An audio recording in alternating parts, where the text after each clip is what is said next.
You know, I've kind of completed all of my before stream tasks, so I suppose I can just go ahead and go live now.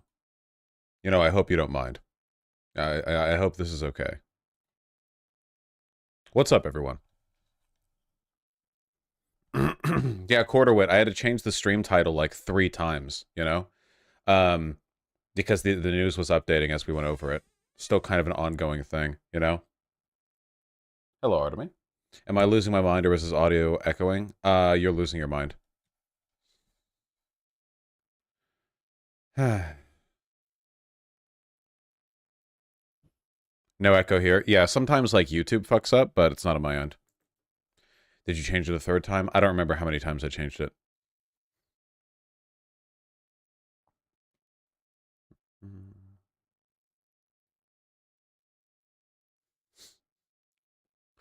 Israel negotiating in bad faith never. No, I know, never. Couldn't possibly happen. Couldn't possibly be Israel.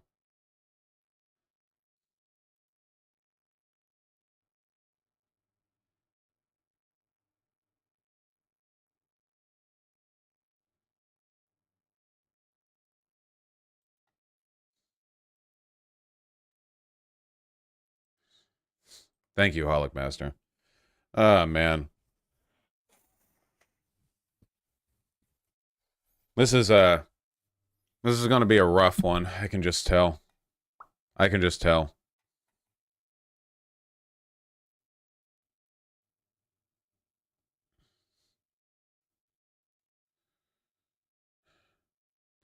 I was just watching the Man versus Bear Part 2 video, and the guy asked, should men be more scared of men than a bear? And the answer is yes, 100%. Yeah, okay, listen, okay? Could bears pull off the invasion of RAFAH and the genocide of the Palestinian people? Curious.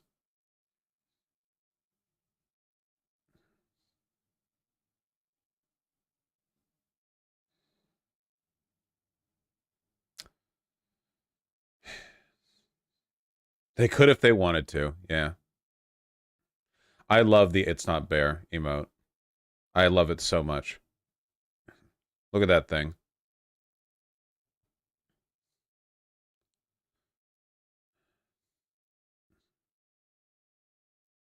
Hello, Yedazet. Yeah, Crimster, just, they are very strong.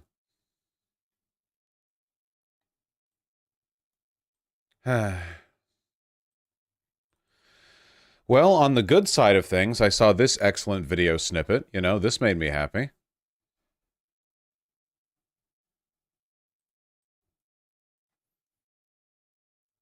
You know, it's always a good sign. You know, the kids are all right or whatever, etc., etc. When you see these, like, lazy Steven Crowder wannabe conservative grifters trying and failing to get a soundbite off of protesters because they're well-disciplined. I'm in New York City right now, standing outside of a Palestine protest. I want to know if they actually understand why they are protesting and see if they can give me any good answers. What are you guys out here protesting for? No comment. Why are you guys out here today? Speak to the organizers. Why can't I wanted to ask you though. Official statements from the organizers only. In the simplest terms, why are you guys protesting? Why are you guys protesting today? Yeah, I don't think it would be a good idea if we... Why are you guys protesting? Just to be a part of the cause. And what's the cause? Yeah, I'm not the right person to talk to either. It's not our job to talk to. We're just here to support. We're not the spokespeople of this event. This is the wrong people to talk to. I'm not asking for the spokesperson. I'm just asking why you guys are protesting. This is... Why are you guys here today? We're not interested in speaking with you. I'm in New York City. It's so good, like, genuinely. Do you see? Do you understand the importance of not engaging with them? Like, you can go to a protest and make any group of people sound like fools by getting little sound bites off of any one of hundreds of people, just like anything you can do. But if none of you talk to them, they can't do that, yeah.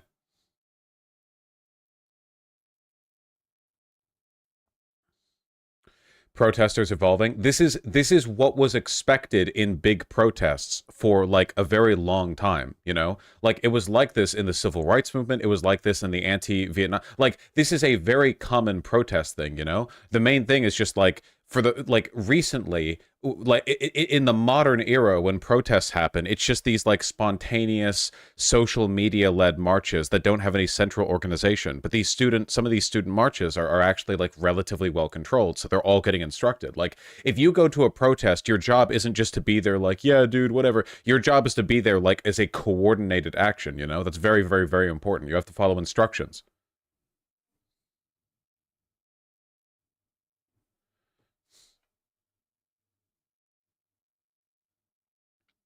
So that's good at least. Wow, these protesters showed a lot of discipline and respect. I applaud them. Well done. They've been instructed by organizers to direct all questions to a designated speaker. Yeah.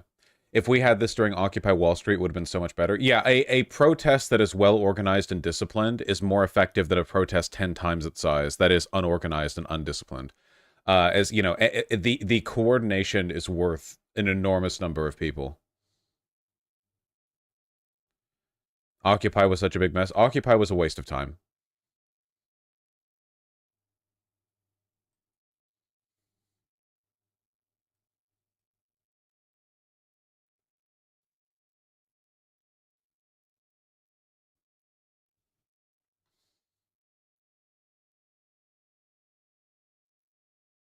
My girlfriend is a journalist, and she says that this tactic is bad because good faith journalists can't humanize the story without individual comments. What do you think? Flatly wrong. Your girlfriend, who is a journalist, is wrong on this. For one, good faith. There are basically no good faith journalists in this dynamic. For two, this person is obviously not a good faith journalist. Why would you go up and say, "What are you guys protesting for?" You would indicate that with a much more sympathetic and humanitarian question. Also, if you wanted good narratives as a good faith journalist, go to the organizer and say, "Hey, I want like a sympathetic covering of your protest. You know, would you like to tell us like what the state is here, or like how things are going?" Just go there. You know, yeah. I'm afraid to tell you, your girlfriend is in fact a federal agent. But better you learn now than later, I suppose. The reason he doesn't want to talk to the organizers is because he wants people to slip up. He wants people to like fuck up and say something cringe or uninformed or whatever, or like try to catch people in a gotcha. He doesn't want to talk to people who are media trained.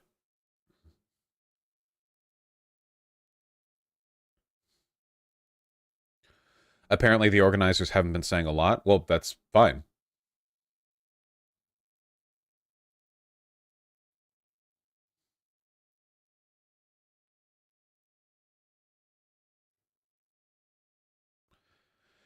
They've been instructed by organizers to direct all questions to a designated speaker. This is a common practice as there are trolls like this guy in this video trying to get clicks and discredit a legitimate movement to stop a genocide. Nice. Yeah. Glad the commenters understand.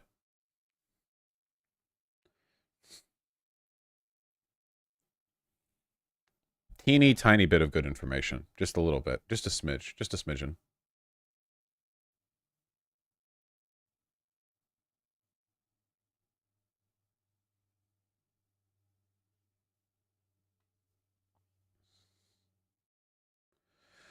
Yeah, Occupy was barely even a protest, really. It was just like incoherent warbling. There wasn't really any like push or ideological weight to it. It was just people being unhappy. Kind of a joke, honestly. Like Occupy was kind of like, man, can you imagine being a Wall Street bigwig and looking down at the streets below and seeing that after like causing one of the greatest economic crises of the past century, the response to it was like literally nothing, like absolutely nothing, just worthless.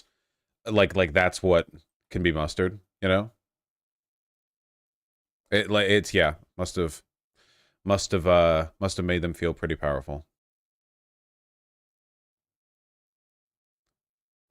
Nest Scissors, this is normally I do think the left could do a better job of not like openly despising America because it does alienate a lot of people, but in this case I don't really think that's an option because America is literally complicit in the genocide. I don't know if there's a way to push like the patriotic narrative in this instance, you know? Yes, Dragon, I saw. We'll go over it.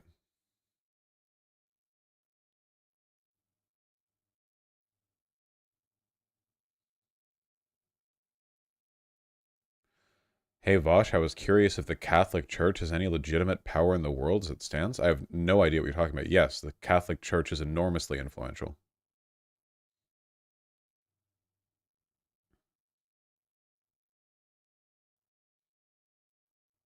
Good luck, Keshan HD. Would it be a good idea to engage these clowns if you're media trained but not an organizer? No. You don't go to protests to showboat or like show off how woke you are or whatever. If you're there, you follow the rules. Organizer. Don't let your ego get in the way of that. Like, oh, I could do it. No, organizer. People get that individualistic attitude where you put your own, like, you know, I could do it attitude ahead of the group is one of the things that tears movements apart.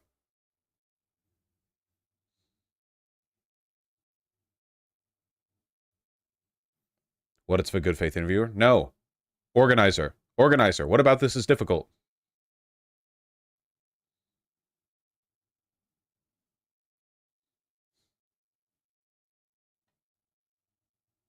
If you're media trained, you should know why it's so important to go through the organizer. Yeah, media training includes like group media training, you know? Like not just like one, not just your individual debate skills or whatever.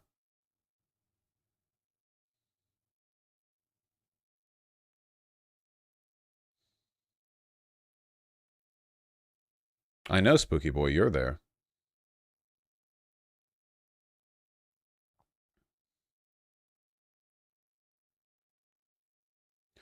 What should you do if you see somebody engaging? Yeet them? No, you should go up and say, hey, we've all been instructed to not engage with any media, that everyone should go to the organizer. That's it.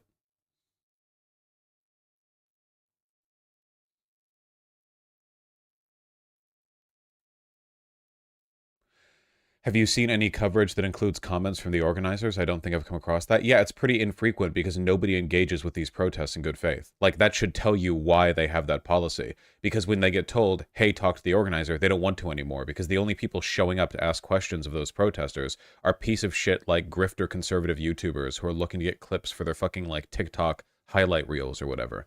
Like, literally, like, that's it, you know?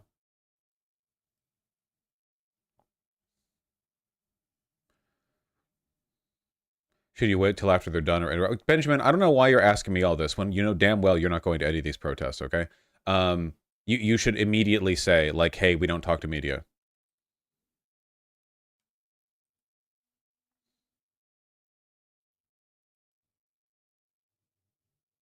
What is this? The Kronk effect? What if you linked me? Main character syndrome? It's a 25-minute video. What are you linking me? Get out of here. Good lord. I'd go if one happens near me. Benjamin, I guarantee you one is happening near you. Probably somewhere out there. Fuck, there's one near me now. There's an encampment at UW. Gotta go up there with a cheese wheel.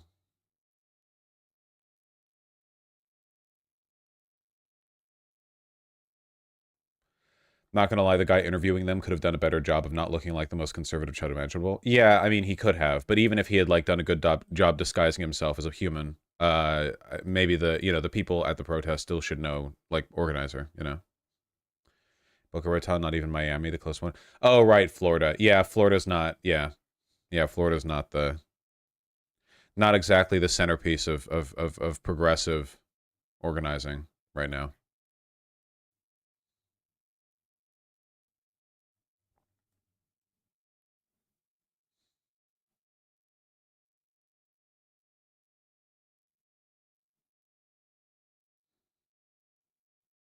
Yeah, it's pretty wild, Fresh Papusa. When the mask of capital falls, the bourgeois are not human. Oh boy, do we have stuff to cover. I'm kind of putting it off for just like a few minutes before we get to the whole like doom and gloom bit, you know?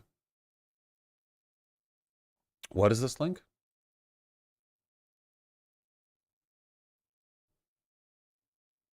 What does that mean, Somniostatic?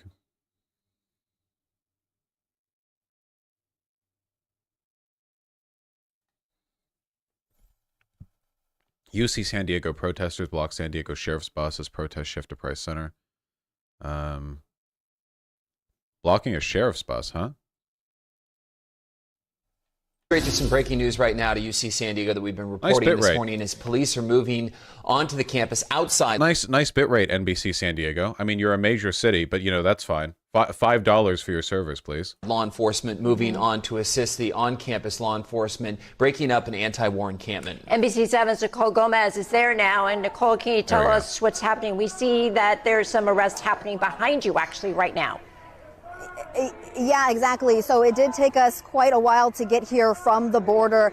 And as you can imagine, we had to park quite far away from what's going on here behind us. So you can see this line of California Highway Patrol officers with several students, dozens of students. Oh, Somniostatic, you're going to be disappointed. I 100% think that Israel's sabotaging the deal because they want to invade RAFAH immediately. But we'll get to that. I would say handcuffed as they chant Free Palestine. Then as we pan over to the actual encampment right here on the hill, right in front of Geisel Library, you can see officers moving in on some of the encampments as they have been doing all morning. We mentioned just a couple of minutes ago that the chancellor released a statement saying that this demonstration has grown to more than 2,000 participants. And it's a violation of law and campus policy. So the chancellor calling for all students, faculty, staff, and non-affiliates participating in this encampment to peacefully disperse. As you mentioned, classes are being held remote today, so this whole area of campus remains blocked off. It was very difficult to access because you can see why. They want to keep this all contained and keep other students from coming into this area just in case things happen to go south. But community at where LAPD as well as local police from cities surrounding lead here because this is a state UC school, so a public school. CHP has been the lead in several of these zip tie handcuffs. Mentioned that campus left and nice. It sure is cool how every time they want to do like a mass arrest, they call in police from other cities and the California Highway Patrol. Like they really want there to be like 500 cops there, you know?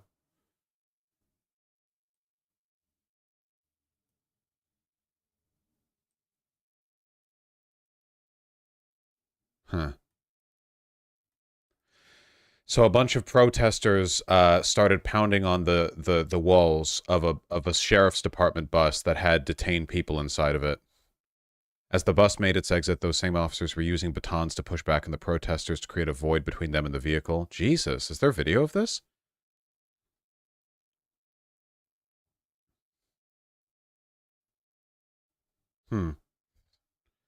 That's a whole goddamn thing. Guess on Instagram? Well, I'd have to see it. Here's video of it. Looks like there's video on Twitter, too. The social media site that I do use. Oh. Yep, that definitely is a surrounding of the bus. Man, there are a lot of people out here. San Diego is an odd city because it's like 50-50 split between West Coast liberals and the chuddiest chuds you could imagine, you know? It's a big military city, so...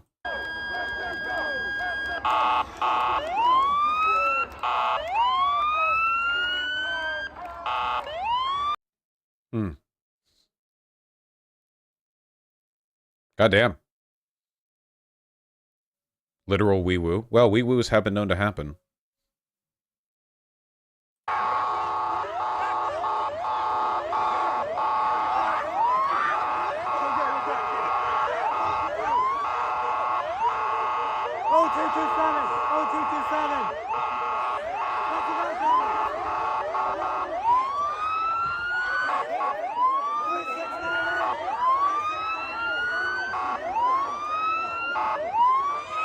God damn. This is some really dedicated protesting. These students are putting themselves at risk. I don't know how many of them are students. Is this on school campus? Yeah, it has to be. That's a school building right there, probably. The way that it looks.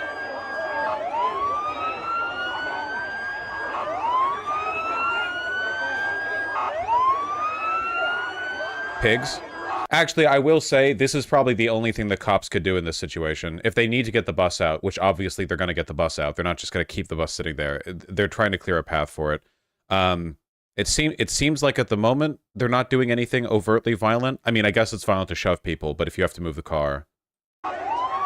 This is on the better end of police discipline.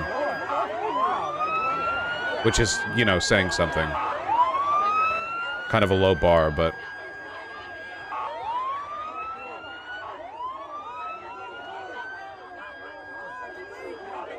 These students are being dedicated as hell, I have to say.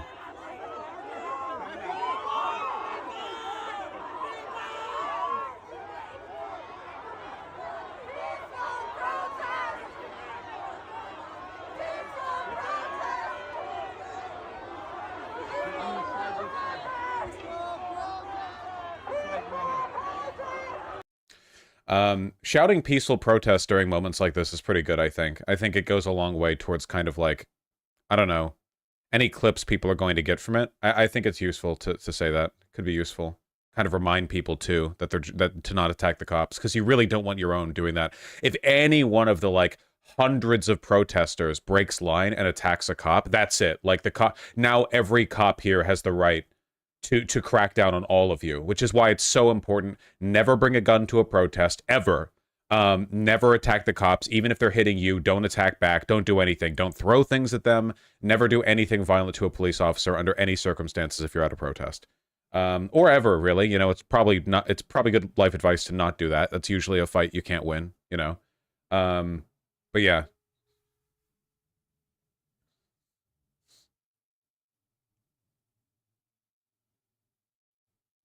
But wear armor, right? I mean, you can wear like heavy clothing. I don't know if putting on a flak vest is going to help you much. It might just make you look... I don't know if that's necessary. Wear a cup? Okay, do wear a cup. That's good. That's good.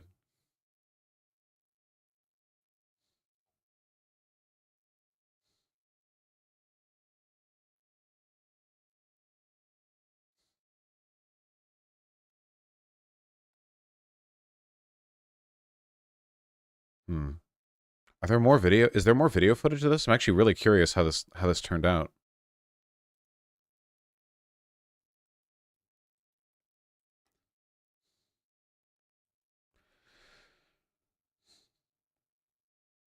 Nest Scissors, I don't know if a protester is going to die at any point. I mean, it's certainly not impossible given the scale of the protests and the way things have been going, but so far there have been no deaths. I don't think there have even been any, like severe injuries. Like, there have been people who have been hospitalized, but I don't think there have been any, like, this person is in critical condition kind of injuries. Which makes sense because the police don't want that to happen. You know, the police don't want that to happen. Obviously, it's bad optics for the, you know, for the Zionist side. Thank you, Jumpfall. We'll cover that soon.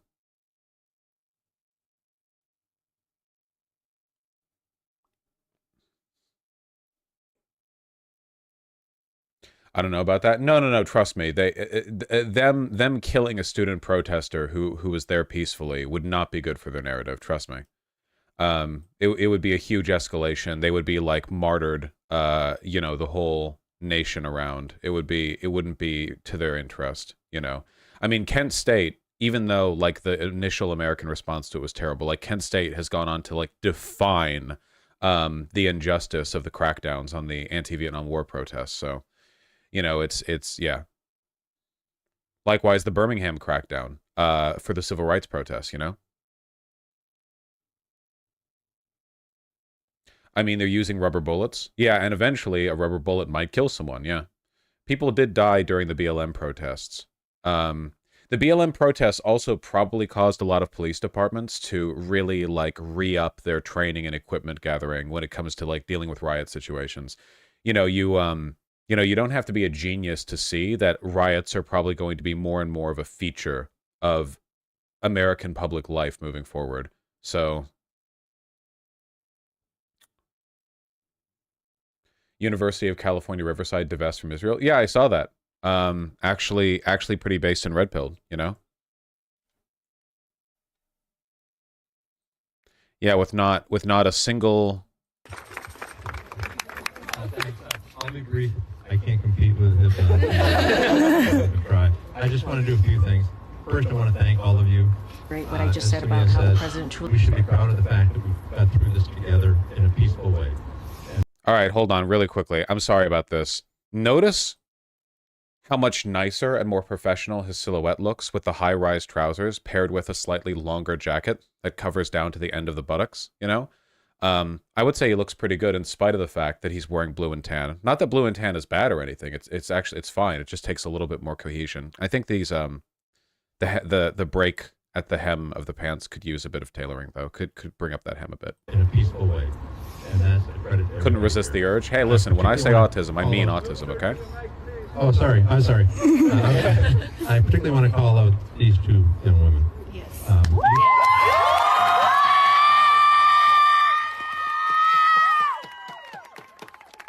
You couldn't have better leaders, and I mean that sincerely.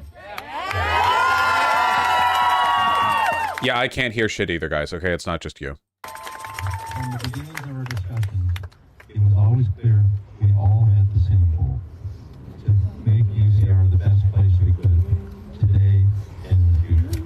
And we're, I think, all proud of the work, but particularly grateful for your leadership for all of you. So thank you. Good Lord, lady. Yeah, so I did hear about this. UC Riverside has divested from Israel and ended its study abroad program. So, like, the university capitulated. It looks like the administration was just full on like, yeah, no, we want to be better than that. Which is, like, really amazing. Genuinely. Like, that's really, really incredible, you know?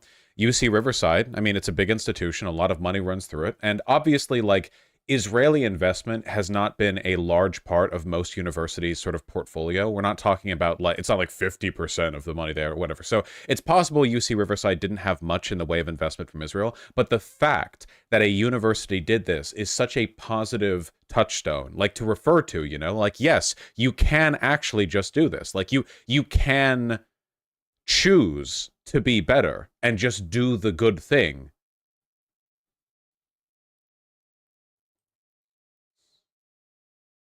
Pretty nice, huh?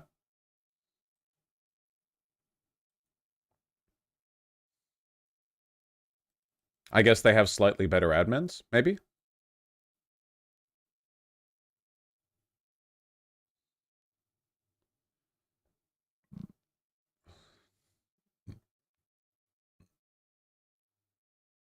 What is this? At Columbia? Because entering a student dining hall wasn't enough, these cops decided to argue with dining workers about having no to-go option, throwing a fit when they had when told they had to eat inside and walk away talking shit about the dining staff. I'm sure that the students at Columbia feel really safe having these fucking hogs walking around their campus acting like they own the place now, just because they stormed it like a few days ago, you know? That's great. Spit in their food? Yeah, don't do that. They've unironically opened, like, poisoning investigations for shit like that before. Even the accusation that you do that will bring the police down on you.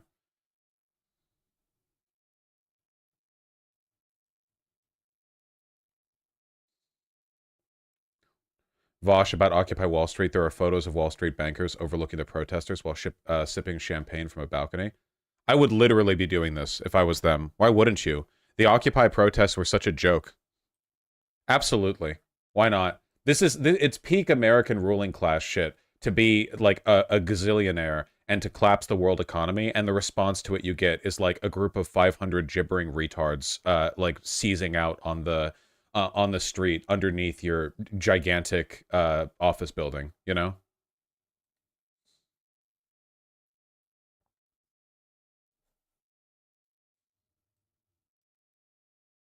Wearing a dish rag? Yeah, I'm not defending the drip here. Not that I know anything about women's clothing. Hello, Artemy. Oh, Artemy's here to eat the red. Oh, no? He's down there. He's feasting on red.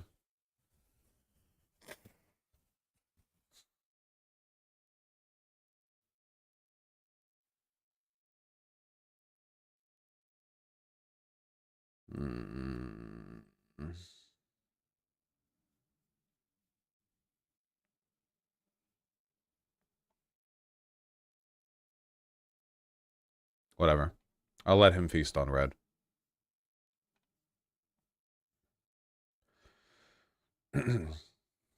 I don't understand what was wrong with Occupy Wall Street. It was uncoordinated and anemic. There were no, like, central beliefs or demands. It was just people being upset at rich people, and that was it. There was no, like, central message or anything. It was kind of like an indictment of how alienated America is, how atomized it is culturally, that even after the 2008 recession, even after all of that, like, objectively was caused by a very small group of ultra-wealthy people, the easiest targets in the world, there was no coordinated action against them because nobody, what do you even do with that? Like, you know, the whole financial system, like, how do you organize that? It should have been easy to, really, because people were so upset. Everyone was upset, you know?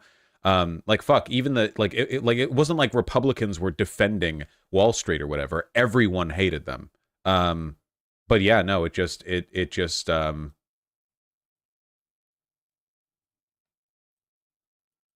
nothing happened. We also got Glenn Greenwald, Matt Taibbi out of it, and fucking Tim Pool. Yeah, it was like the jumping off point for a bunch of people who, like, didn't really believe anything. I'm glad he's having fun.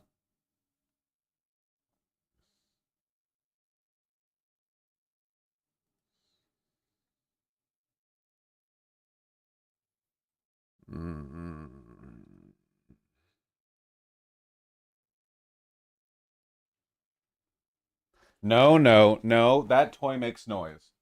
Artemy. He's on a little crunchy leaf right there. He loves the crunchy leaf. He's guarding it. See? That's the leaf right there.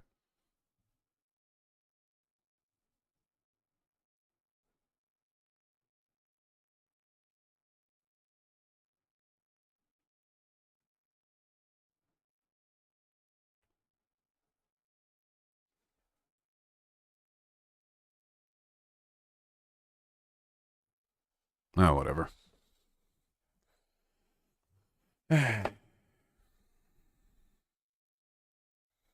Oh, that crinkling is going to distract me. Ooh, that's going to distract me.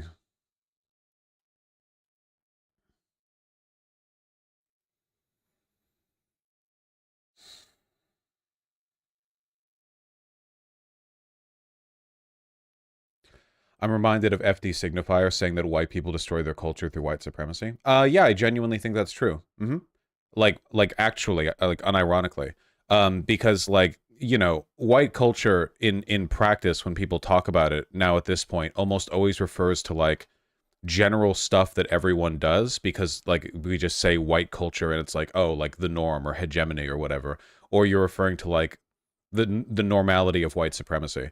There were and are to this day lots of, like, really cool distinct cultural stuff that white cultures have had. Germans, Polish, Irish, like, there's lots of stuff, you know, but, like, white supremacists don't care about any of that. And for that reason, you know, they try to supplant all of those individual cultural flourishes in favor of sort of unified white identity built around what? If you take a look at what white supremacists LARP about the most, it's almost always an imagined 1950s America. But that 1950s America they're talking about is devoid of culture. It's only an aesthetic, right? Like, we're talking about an ideology crafted from consumer advertisements on like cereal boxes in the 1950s. Like, we're talking about, like, we're talking about an imagination of the past that is so vapid that it's literally, like, cobbled together from like, you know, like refrigerator adverts or I Love Lucy tier shit. It's like it's nothing. It's totally empty. There's so much actual white culture to pull from, but they don't want that because it's not like the white culture they care about, which is just white supremacy. It's totally true, yeah.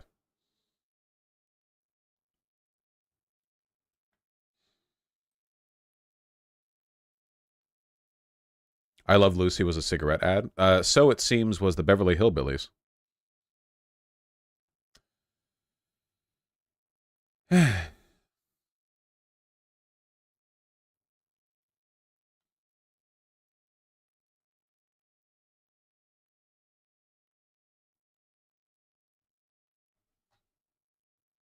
I have no idea why he's... Shouldn't you be sleeping?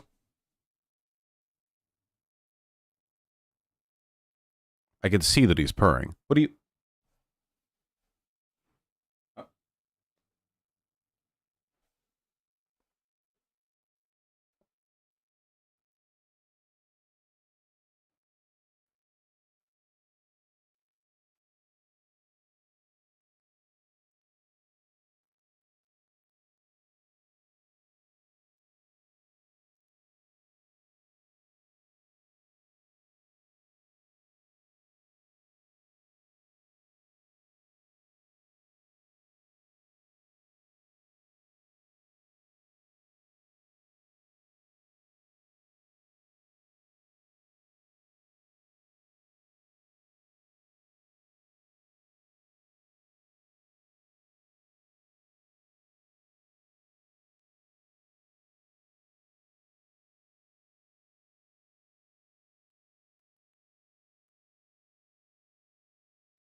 Okay, I have no idea what he wants.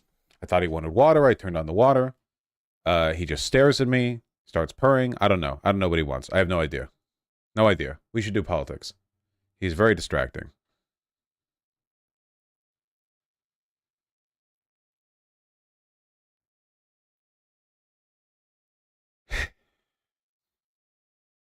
Yep, see a lot of news. Yep. Okay, thank you for the links. Thank you. Yes, okay, thank you.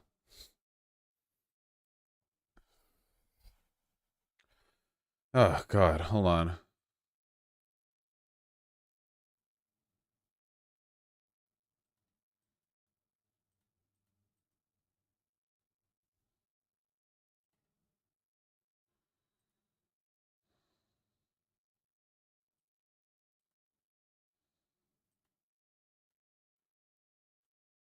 Like 50 fucking links. I gotta look at all the fucking links.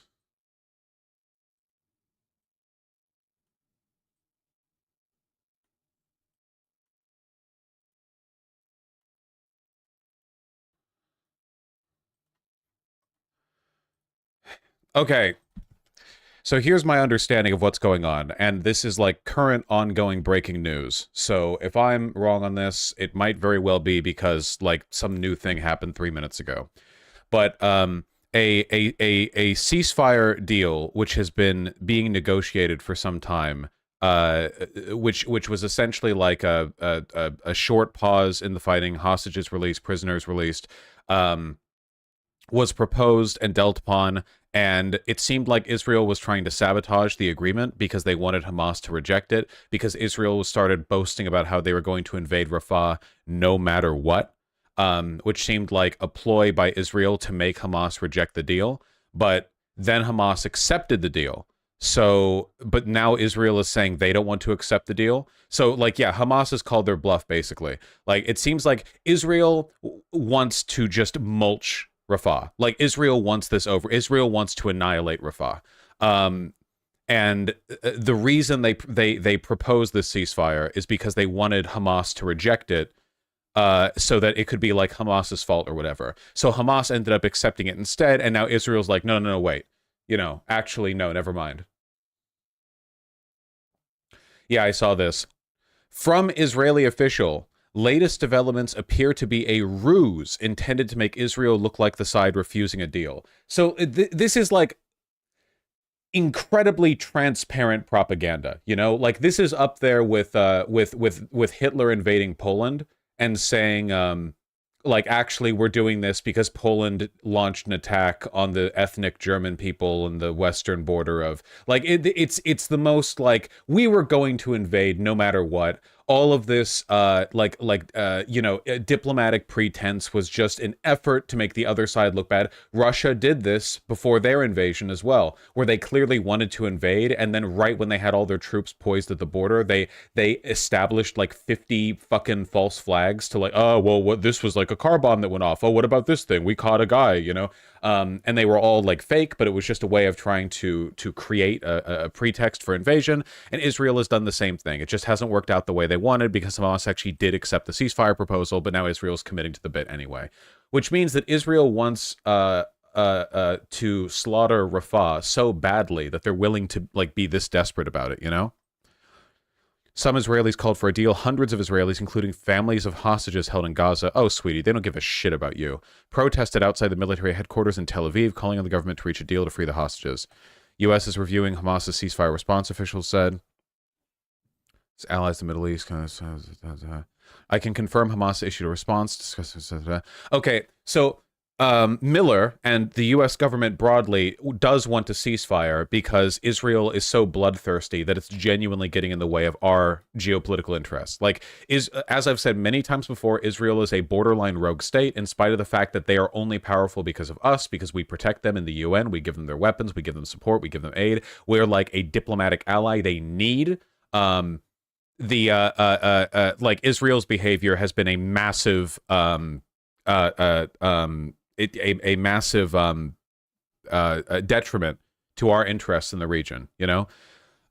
So after Israel like rejected this deal, you know, now the United States is like, okay, what do we do? How do we spin this? How do we engage with this? I think someone like, yeah, one of these links is the White House. Really enjoys doing commencement speeches. He understands how. During his call with Prime Minister Netanyahu, the president again made this clear. He also made clear that we continue to believe that the hostage is doing that response, and we're discussing it with our partners in the region.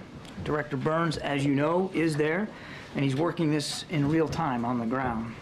I won't be able to comment any further on this until we know where things stand. I hope you can understand that. I know everybody's curious about what's in this response, what the Israeli reaction to it is. I'm just not going to get ahead of the process. We want to get these hostages out. We want to get a ceasefire in place for 6 weeks. We want to increase humanitarian assistance. And the last thing that I want to do is say anything at this podium that's going to put that process at risk. Regardless, as we've said before, we still believe that reaching an agreement is the absolute best outcome, not only for the hostages, but for the Palestinian people. And we're not going to stop working to that outcome. Now, as you know, the president talked with Prime Minister Netanyahu this morning. The call lasted about 30 minutes and was constructive. The president... Wonderful. Happy to hear that. Yeah, I think this White House briefing might have started before word spread that Israel was not going through with it. Like, I don't know what level... Like, again, this is all happening, like, right now, you know? Or it happened during, you know? I don't know... Look, people in Rafah react to the news that Hamas accepted a ceasefire proposal from 1 hour ago.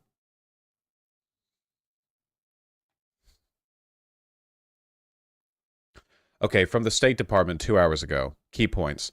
A ceasefire is absolutely achievable. A military operation now would make it incredibly difficult to sustain increase in aid. U.S. is quite concerned about Israel's shutdown of Al Jazeera's operations in the country. The U.S. will be discussing Hamas's response with allies. A major operation Rafah is not something we can support. But he would not speculate on what actions the U.S. would take if such an operation went ahead. Okay, so toothless then. Nice. Referred to the Pentagon for how a peer aid would be built. U.S.'s objective is a ceasefire. Yeah, well, are you going to do anything about it? Or are you just going to, like, say you want that? Israel has already rejected the deal. Yeah, I know. From the Israeli Prime Minister's office, the War Cabinet unanimously decided that Israel continues the Operation Rafah to exert military pressure on Hamas in order to promote the release of our hostages and the other goals of the war. The ceasefire deal was literally to release the hostages. The ceasefire that Israel was on board with until Hamas accepted it would have released the hostages. How many hostages they have, by the way? Like 5.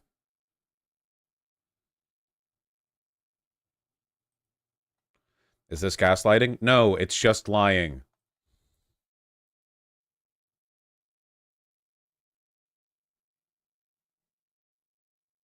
The U.S. is committed to stopping invasion of Rafah, a U.S. official said. Really? You don't say. Israel still plans to proceed with a 90-day plan to invade Rafah, which Washington is committed to stopping. A U.S. official familiar with truce negotiations between Hamas and Israel told Reuters on Monday. Netanyahu, on Monday. Why are you saying 10 minutes ago if you're repeating information that was given to you on... Wait, sorry, I'm sorry. Today is Monday. I thought it was Tuesday. My bad. Okay, my apologies. Okay, thought it was... Yeah, okay, sorry. Today is Monday. I know. Look, I don't have a regular 9 to 5. Okay, I know. Thank you. All right, sorry. Okay. Netanyahu and the War Cabinet have not appeared to approach the latest phase of negotiations with Hamas in good faith, asking not to be identified because of the sensitivity of the matter. That's actually a pretty big leak then. Or not a leak, sorry. Like that's pretty indicative for a US official to go off the to be kept anonymous, to say like, yeah, Israel is acting in bad faith with Hamas. That's actually pretty impressive, I would say.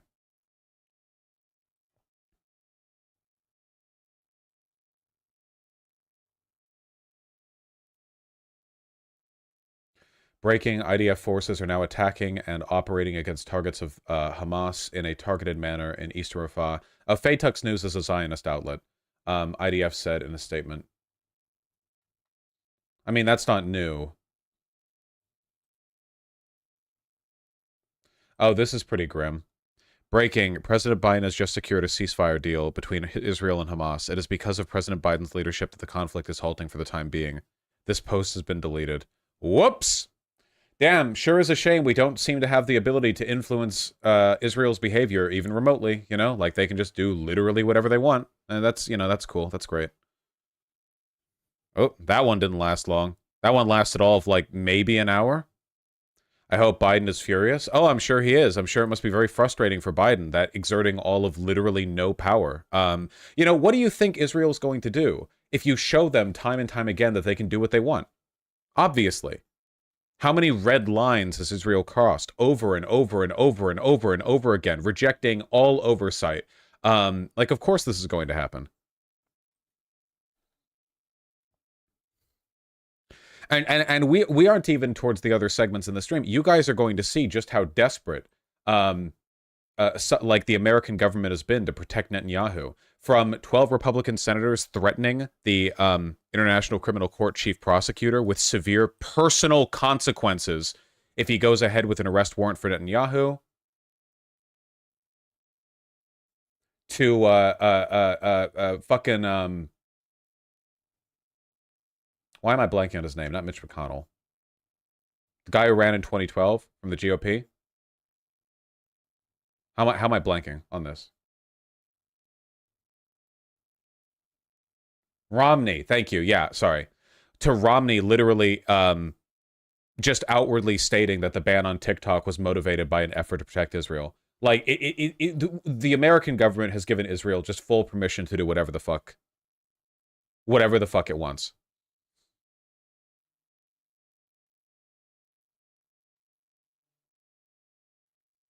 There are riots happening in Tel Aviv right now over Israel backing out of the deal. Yeah, because not the American, because the families of the hostages fucking despise Netanyahu.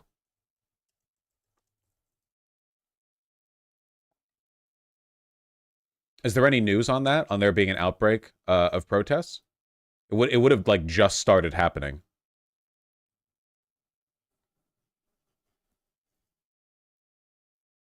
Oh, here we go. From 9 minutes ago, police try to remove hostage families blocking traffic in Ayalon Highway. Playing drums. Calling it for a deal before the RAFAH operation. Yeah.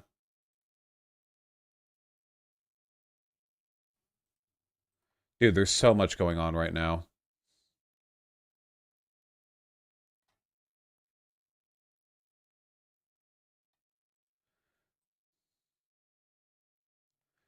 The Tel Aviv protests are huge. Yeah, I mean, this isn't like a current photo, but yeah, there have been quite a few. There have been huge crackdowns, too. John McCain's wife saying full-blown famine.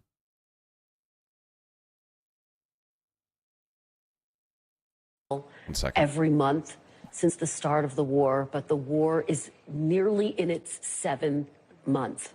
How dire is the humanitarian crisis on the ground right now in Gaza?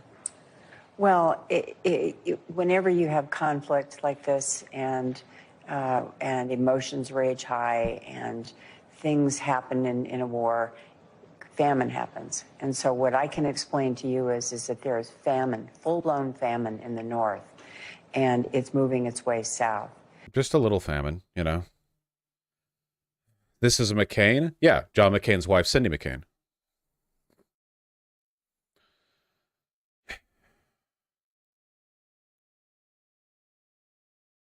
It's difficult to know. It's difficult to know, like, what news is even current.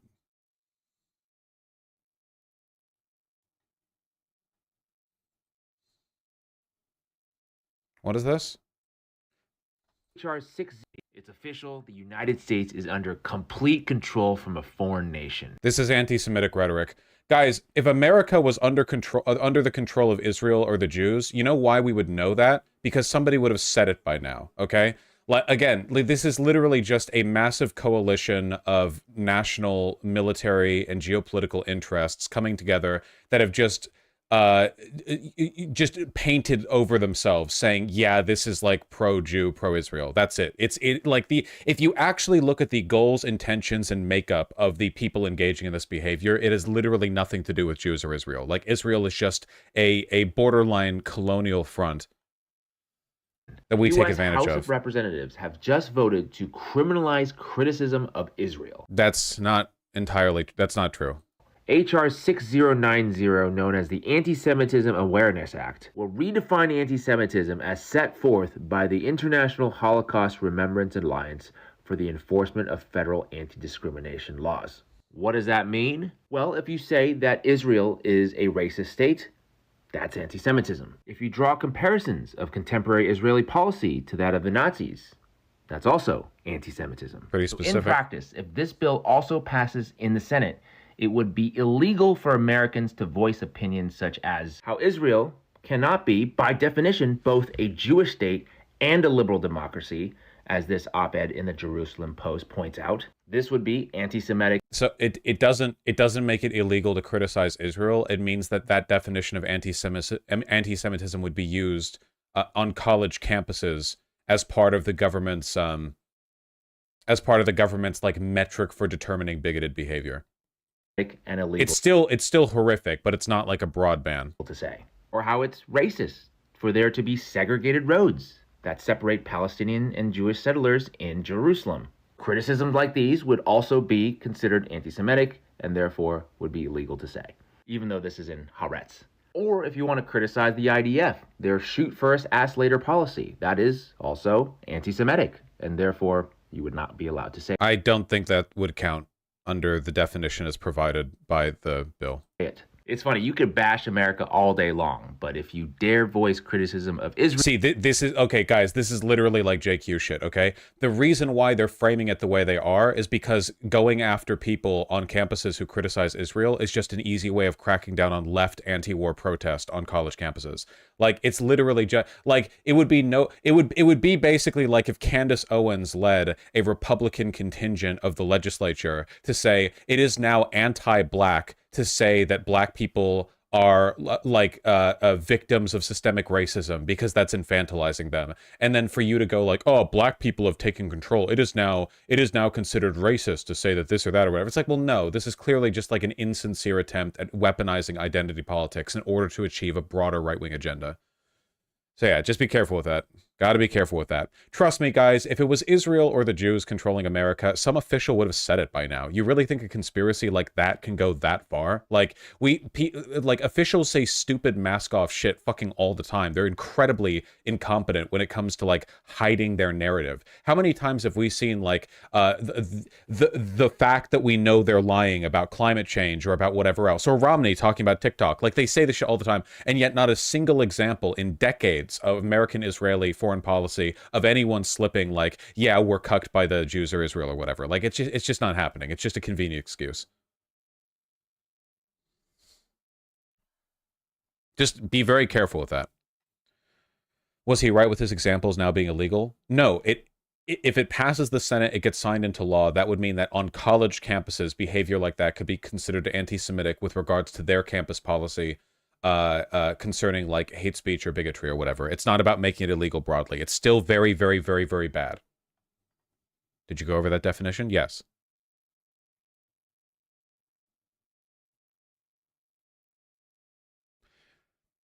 Joe Biden spoke with Netanyahu before the Hamas response was received. It wasn't a pressure call. It wasn't about twisting his arm towards a certain set of parameters. That's great, Kirby. Thank you. I really appreciate it. That's fantastic. That's wonderful. Thank you.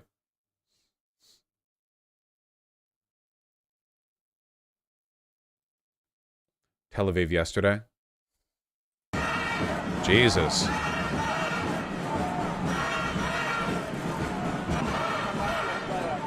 PB Escobar. Yeah, sure. Why not? I'm devastated. This country is our homeland, and what is happening here is, for everybody who believes in democracy, is terrible. And we're fighting for it. That's our place, that's our home, and we have no place else to go. And we hope the world hears us and knows that the people of Israel are not the government of Israel. We don't agree with the policy, we don't agree with the way they behave, and we want to have a different future.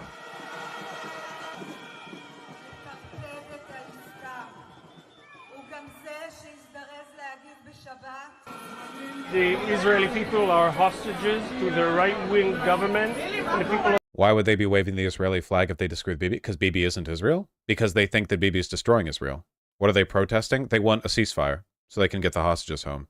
Gaza are hostages to the Hamas, and basically there has to be a way to overcome that and to stop the fighting and the killing, at least for now, and to get everybody home.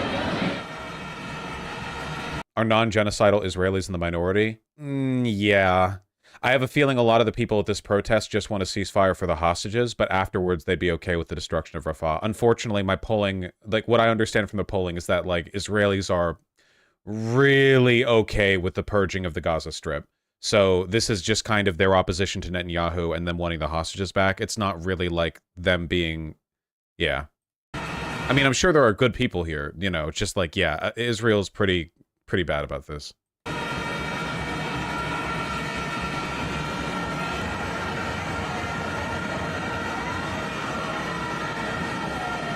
Yep, that is a noise. That is a noise that you're sustaining.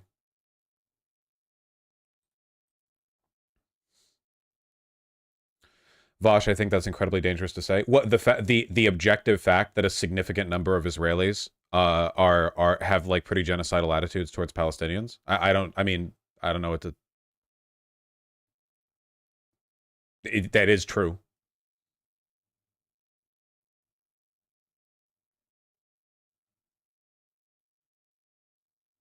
Yeah, Andreas, I actually I've seen parts of it. Not the full thing, but yeah.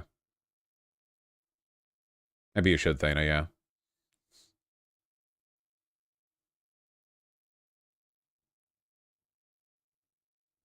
Doesn't polling come from Satan? Unless it agrees with us. Never forget.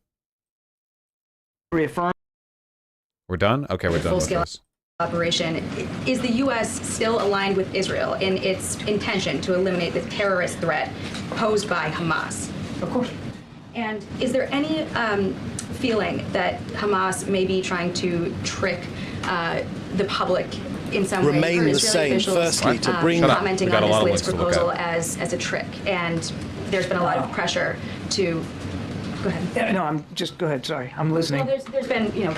That's the official line from Israel, by the way. When Hamas called Israel's bluff and actually accepted the ceasefire, Israel was like, "This is actually deception from Hamas somehow." Like, it's all very incoherent. I wonder how much he'll play into it. Pressure on the administration to make sure that the needs of Palestinians are being served, and that the U.S. support for Israel isn't, you know, overhanded. And you had the report come out earlier today, or maybe yesterday, that the U.S. was potentially weighing withholding an arms shipment to Israel. Is there any concern that Hamas was trying to capitalize on that public pressure and, you know, play a trick, as Israeli officials put it? I mean, I don't think there's any possible way I can answer that question unless I got between the ears of Mr. Sinwar, and that's a place I really don't want to be. I think that is a great question for him. You know, it's interesting. I stand up here and answer questions. Karine does. Matt Miller at the State Department, Pentagon colleagues, the President does. Prime Minister Netanyahu does, and the IDF military spokesman does. You know who hasn't answered a I can't listen to this fucking guy. Yeah, okay, nothing.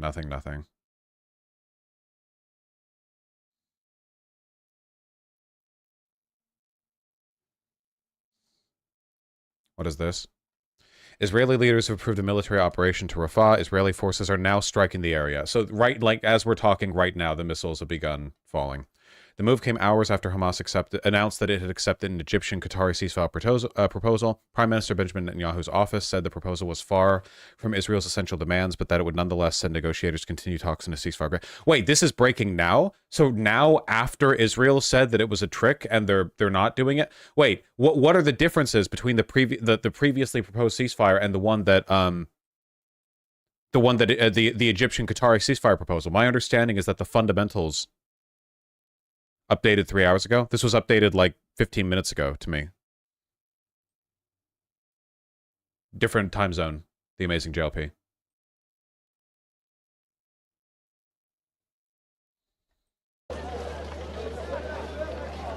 Is this live? This is live. Israel strikes target in Rafah as ceasefire talks continue. On the BBC website, then link it.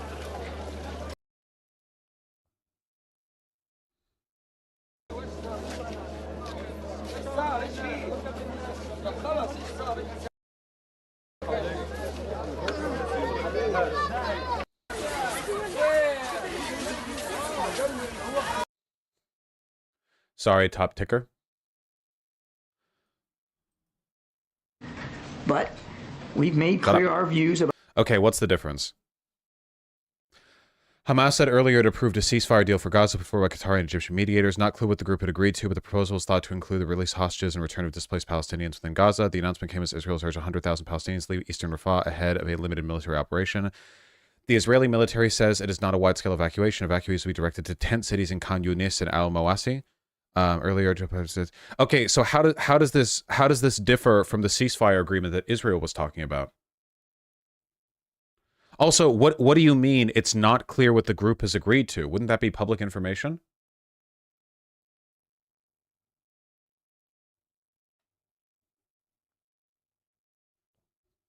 Less than 24 hours after the IDF dropped leaflets telling tens of thousands of people to free eastern Rafah, Israeli forces have begun striking the area. The IDF tweeted, currently conducting targeted strikes. Yeah. They're doing the whole, like, yeah, if people die, it's their fault for not getting out of the way first. They've begun strikes, and they're saying they're going to evacuate a bunch of people. It's not different. It's Hamas reiterating they're agreeing to the deal by agreeing to a second, largely identical agreement. I just want to know what the exact difference is between the two agreements. Israeli spokesman goes unhinged. Remain the and thirdly, this to guy. Ensure that Gaza. Remember this guy? This is the guy who got trashed in the interview by that. What was it? In the Netherlands, the Dutch. Never again poses a threat to Israel. Remain the same. Firstly, to bring home all 132 remaining hostages, still brutally imprisoned by Hamas in their terror dungeons. Secondly, to destroy Hamas. Militarily and politically, and thirdly, to ensure that Gaza never again poses a threat to Israel. Today, we here in Israel begin our challenging remembrance season with Holocaust Martyrs and Heroes Remembrance Day, Yom HaShoah. Okay, I don't need to watch this guy to know he's a fucking psychopath. This guy is like this guy is like a ghoul that one would conjure to make you hate Zionists. And you'd be like, oh, that's really over the top. But he's him. He is, in fact, him.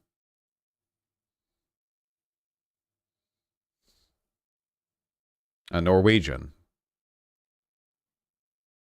This is so incredibly evil. I really want to break down on the difference between these fucking ceasefire deals. Israel to send delegation to negotiate. While attacks are continuing on Rafah this evening, Israel says it is planning to send a delegation to negotiate the ceasefire deal further after saying it was far from meeting Israel's demands. In what way? Confirmed by Benjamin Netanyahu, mediations which result in the offer of Hamas been led to Egypt involving Qatar. It's not clear what exactly Hamas have agreed to as part of the deal, but it is thought to include the release of hostages and the return of displaced Palestinians within Gaza.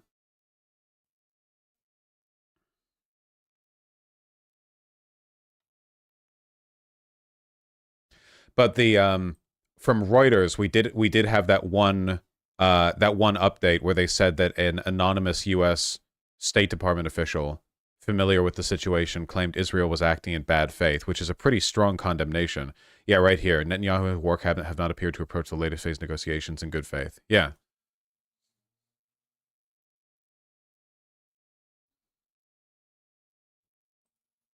U.S. to put a hold on ammunition shipment to Israel.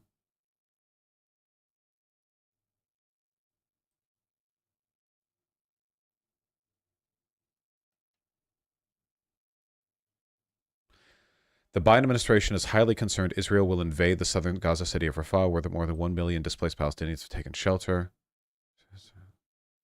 Netanyahu released several statements in recent days saying he intended to order an invasion of Rafah, regardless of whether Israel and Hamas reached a deal for the release of hostages being held in Gaza and a ceasefire. Does that sound to you like somebody negotiating in good faith? When somebody's like, yeah, agree to a ceasefire. By the way, no matter what happens, we're invading. Let it be now or 40 days from now. Like, yeah. Netanyahu hinted at tensions with the Biden administration in a statement on Holocaust Remembrance Day. Then he did the classic Zionist thing where everything bad that happens to him is the Holocaust again, yeah. In the terrible Holocaust, there were great world leaders who stood by idly. Therefore, the first lesson of the Holocaust is, if we do not defend ourselves, no one will defend us. And if we need to stand alone, we will stand alone. Nice. Anthony Blinken visited Israel and had a tough conversation with Netanyahu, I'm sure, regarding a possible Israeli operation in Rafah. Two sources briefed in the meeting said, major military operation.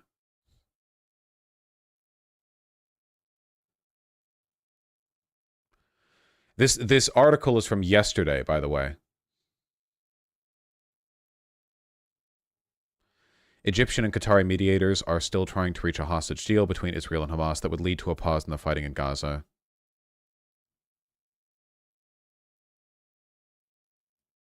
Hamas, in a statement on Friday, said it was reviewing the current proposal with positive spirit and was going to Cairo in the same spirit to reach an agreement. While Israel waits for Hamas's response to the proposal... Wait! Okay, this is what confuses me. So the narrative right now seems to be that Israel put forward a different ceasefire proposal than the one that Hamas agreed to. But here, from an article yesterday, it says Israel's waiting for Hamas's response to the proposal. And prior to them saying the proposal, they're talking about Hamas's ceasefire negotiation with Egypt and Qatar. So it seems like it was well known that Hamas was engaging with this hostage ceasefire deal. Like it's not like Hamas just like snapped their fingers and went, "Whoop, we agreed to this one," or whatever. But like this was a known factor. So why then is it a surprise that they agreed to that one? It's not like it's sudden or whatever. And was Israel not a part of this negotiation? Were they like locked out of the mediation of a ceasefire deal as one of the two parties that would be involved in the ceasefire? Why would that doesn't make any sense.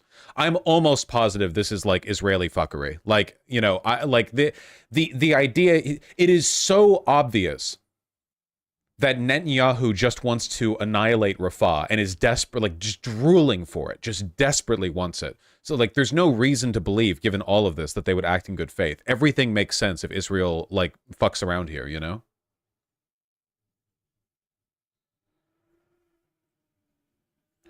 Israel's sending negotiators, but they're invading Rafah anyway. Yeah. Like they were, so you're telling me that Israel was anticipating a good faith ceasefire negotiation when they were primed to begin the ground invasion this day? Like, it's not like the ceasefire talks fell through and then like, oh, they start mounting to invade or whatever. It's like, oh, no, here's the time. Whoop. You know, that's pretty convenient timing, I have to say. I mean, Israel's supposed to be evacuating Rafah to Khan Yunis. Yeah, well, I think there's a plan to evacuate like 100,000 people, but there's 1.4 million people in Rafah, or thereabouts, you know?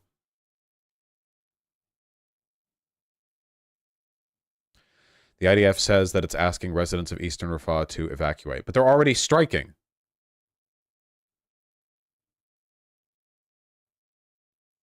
Is this a Zionist source? Probably, yeah.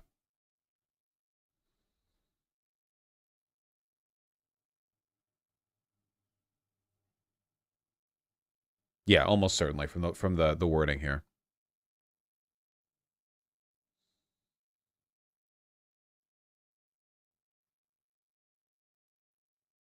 He does intel stuff, so he's pro-Israel, but he's pro-Israel. Yeah, well, that's all it takes.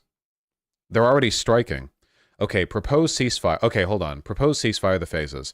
Hamas said on Monday it had agreed to a 3-phase deal for a ceasefire and hostages for prisoner swap, though an Israeli official said the deal was not acceptable to Israel because the terms had been softened. Okay. The U.S., which alongside Qatar and Egypt has played a mediation role in the talks, said it was studying the Hamas response and would discuss it with Middle East allies. Studying the Hamas response? What does that mean? They said yes. Based on details announced so far by Hamas officials and an official briefed on the talks, the deal that the Palestinian group said it had agreed to included the following. Phase 1, 42-day ceasefire period. Hamas releases 33 Israeli hostages in return for Israel releasing Palestinians from Israeli jails. Israel partially withdraws troops from Gaza and allows free movement of Palestinians from south to north Gaza. Phase 2, another 42-day period that features an agreement to restore a sustainable calm to Gaza, language that an official briefed in the talks said Hamas and Israel had agreed to in order to take discussion of a permanent ceasefire off the table. The complete withdrawal of most Israeli troops from Gaza, Hamas releases Israeli reservists and some soldiers in return for Israel releasing Palestinians from jail. And then part 3, part 42. Oh, you're doing a bit. I see. Phase 3, the completion of exchanging bodies and starting the implementation of reconstruction according to the plan overseen by Qatar, Egypt, and the UN, ending the complete blockade of the Gaza Strip. Okay, what about this had been softened? So Israel's rejecting this because of some nebulous, but they were part of the talks, no?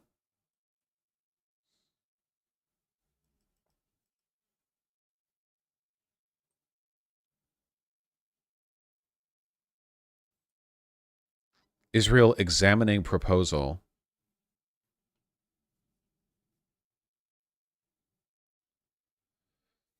An accusation not be obliged to meet the Israeli demand for the release of 33 hostages.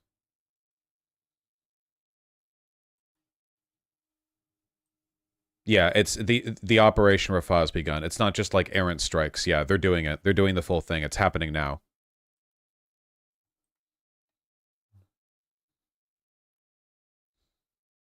UN Chief Guterres calls on Israel Hamas to go the extra mile needed to finalize deal. Precision strikes against Hamas targets in East Rafah. I'm sure. Prime Minister's office. Hamas's proposal is far from our demands. How is it far from your demands? A professional delegation will meet with negotiators to exhaust discussions.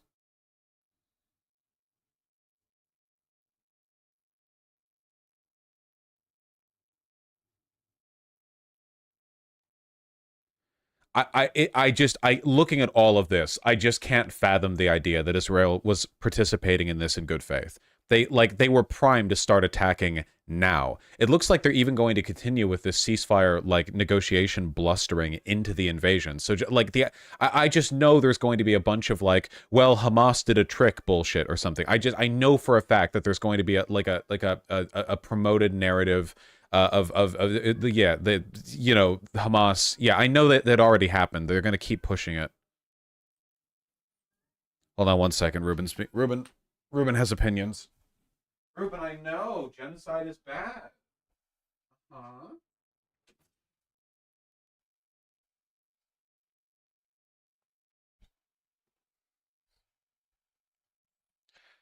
Israel was party to the negotiation here. It's not like this got sprung on them, This was mediated.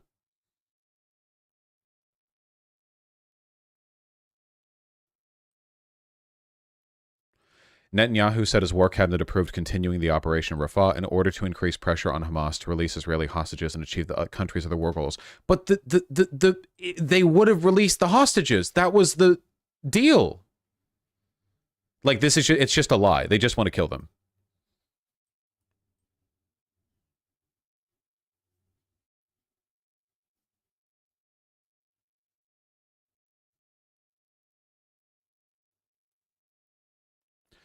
In parallel, even though the Hamas proposal is far from Israel's necessary demands, in what way? You were party to the negotiations, weren't you? Israel will send a working delegation to the mediators in order to exhaust the possibility of reaching an agreement under conditions acceptable to Israel. So nothing's going to come of this. Yeah. So yeah.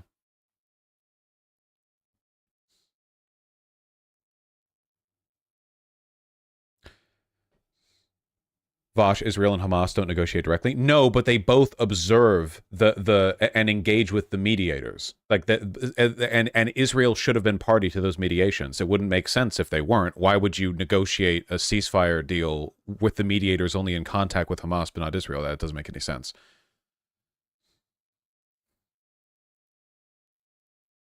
Netanyahu will never stop. He knows his political career is over the nanosecond the war is over and that he will go to jail. Yeah, maybe. He might just continue the fucking war government forever, Why not? I'm sure Hezbollah is going to become a much more, enticing target the second the Gaza Strip has been fully, neutralized. Why not, right? He's that kind of guy. He's a messy bitch.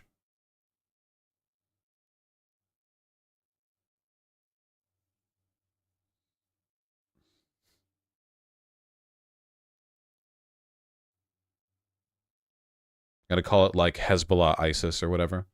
Remember when they did that for a while in a desperate bid to disingenuously get Americans on board with the genocide. They were like, Hamas is like ISIS, even though the two groups despise each other.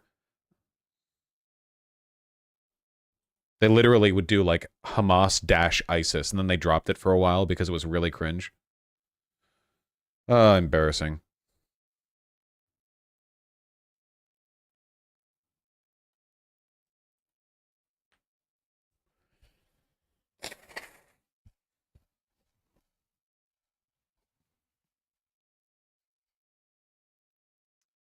Oh, boy. So, yeah. But I bet Biden's really mad at the moment. Well, I mean, for whatever that's worth, right?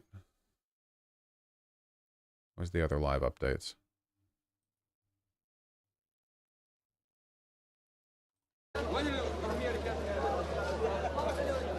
Getting the market view in RAFAH, presumably.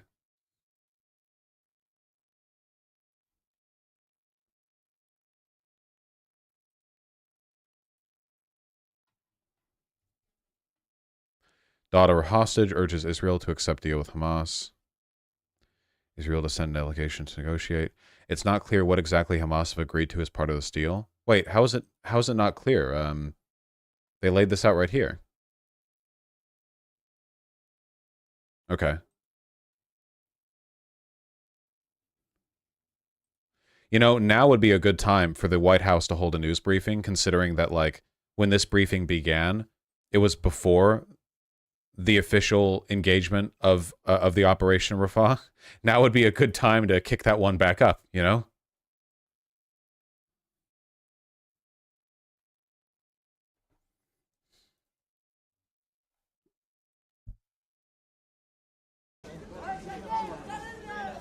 Man, you know it's grim when Reuters and AP News are both like, you know what we're going to do now? Like, we're just going to have a live feed of people in RAFAH in the middle of the night. Yeah, just waiting for the bombs.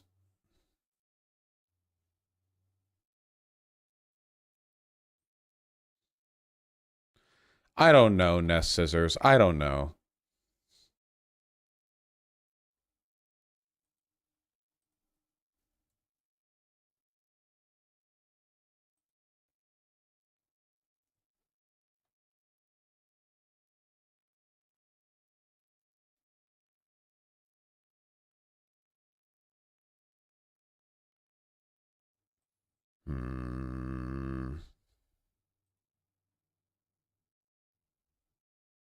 That they have stopped a major Operation Rafah. At the same time, Netanyahu could still go back to his audience, to his right-wing coalition, and say, yes, I have entered Rafah. Lonerbox says it's about IDF staying in Gaza. Hamas wants them gone. Israel wants them to stay after. Yeah, but like my question is, how could Israel not have known that if they were party to the constructed ceasefire deal for multiple days prior? Like they were aware of the deal that was being constructed. So how is this suddenly like blindsiding, you know? It like that plus Netanyahu openly saying that he would invade Rafah no matter what. It seems like they were doing everything in their power to shut down these negotiations implicitly by saying that it wouldn't have mattered anyway. Like it's, you know, in a situation where you already have the genocider and the genocidee, you know, I just do not think there's any good reason to believe that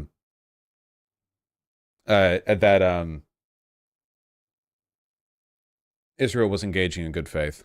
Despair of the people in Gaza, the 1.5 million were waiting for their destiny now. They don't know what's going to happen.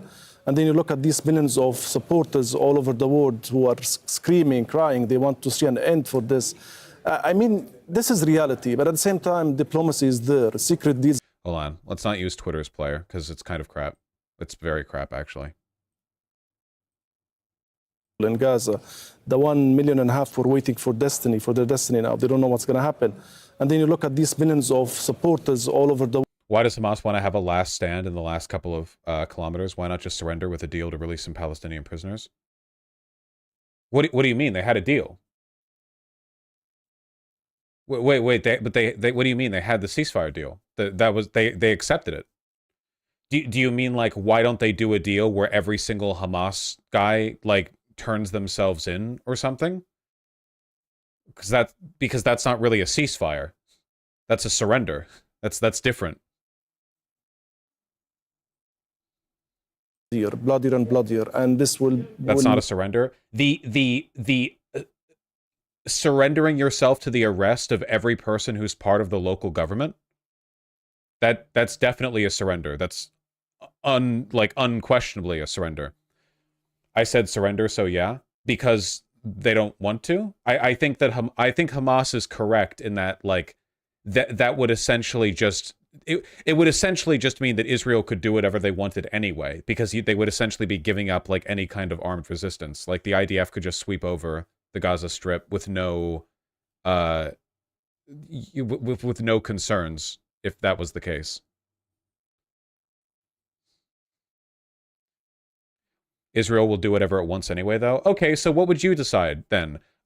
Two situations where your people get genocided. Okay, one of them in which you fight bravely, and one of which in which you get like tortured to death in an Israeli prison, while some like Zionist dipshit who moved over there from Boston like twists your balls into a corkscrew until you die of pain. Like, which one would you rather have? I guess is that it has been defeated in southern Lebanon when it withdrew. Maybe we are at this stage, but we need a further push, and this time would come from the international community, precisely from the U.S., because the U.S. pretends or claims to be a broker of peace, a mediator. It has invested so much in this peace process between the Israelis and the Palestinians. Maybe it's time for Biden to see it in his political legacy and history. That's time to make a deal. It will be under my presidency that I will achieve something to end this conflict. I don't know. There's so many big questions, but are they ready? Are the political elites ready in this world, in the U.S., in Europe, in Israel, to put their hand on this and to achieve it? I really don't know, but time has matured. I mean, we have to do it. I mean, we cannot continue doing this. I mean, the region cannot keep living in this ugly, unfair, unjust conflict to the Palestinians. That's probably true, Annie. So let's hope. Let's hope. Of course, there is always hope. I mean, how do you explain the muted response in the occupied West Bank to what we've heard coming out of Gaza?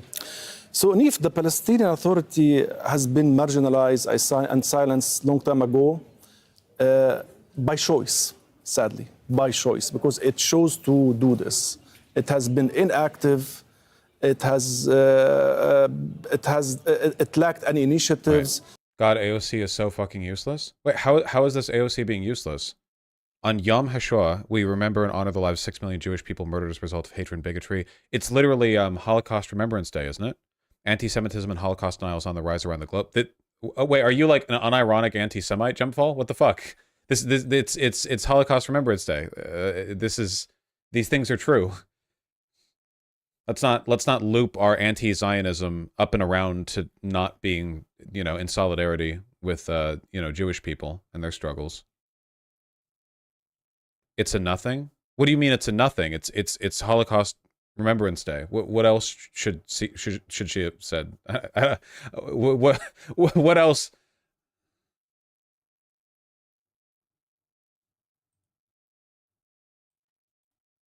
And the Israelis has refused this as well.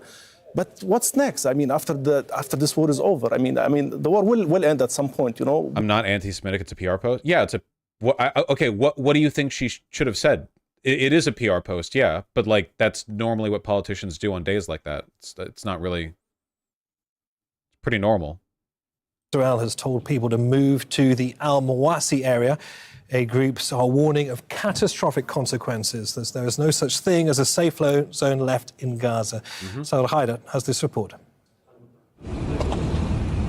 It's the moment Palestinians in Rafah have been dreading. An Israeli warning on Monday morning to leave eastern neighbourhoods before it starts a ground attack has caused severe panic. With the little possessions they have, Palestinians are on the move again. The majority have been displaced several times since the war started last year. Traumatised, this mother tells her family to pack whatever they can. She's scared, she says, of what lies ahead. Only God knows if we'll end up without a home again. We don't know where to go. We don't know if Israel will destroy our house or if we'll live or die. Many of those forced to leave are children. Their parents are left with little choice. We don't know where to go. Mawasi is full of people and Khan Yunis is overcrowded. They won't open the Egyptian border for us, so where should we go? I can't explain how we feel. The Israeli military dropped leaflets from the air warning that extreme force will be used on Rafah, a city already overwhelmed with 1.5 million Palestinians sheltering there. And this is one of the areas that Israel has told tens of thousands of Palestinians to move to, Al-Mawasi, an overcrowded shoreline with makeshift tents as far as the eye can see. The Israeli military also wants them to go to some of the most heavily bombed places since the war started, like Khan Yunis and Deir el-Balah, areas that have turned into rubble, where the healthcare system has collapsed and the humanitarian situation is dire. Aid agencies warn bombing Rafah will have catastrophic consequences. We were told that there's no way the South would endure the same ferocity of the North. And now we have Khan Yunis, which is devastation like no one has ever seen before. So we're going to see that again in Rafah. A, we will see a lot of people killed in bombardment. B, disease, which is already taking root, will spread like wildfire. And then when this is done, then there is nowhere in Gaza. Then you are talking about rubble. Rafah has been the last remaining part of the Gaza Strip that hasn't been heavily bombed. There have been negotiations. Gonna fix that. Yeah, I don't know. Yeah, sorry, guys. I don't know, guys. Sorry. Jesus Christ. Yeah, I don't know. The Biden administration has let Netanyahu run right over every previous red line. Like, nobody wants this except for Netanyahu is the thing, and the war cabinet, of course. But it's really just a matter of whether you don't want it badly enough to do anything about it.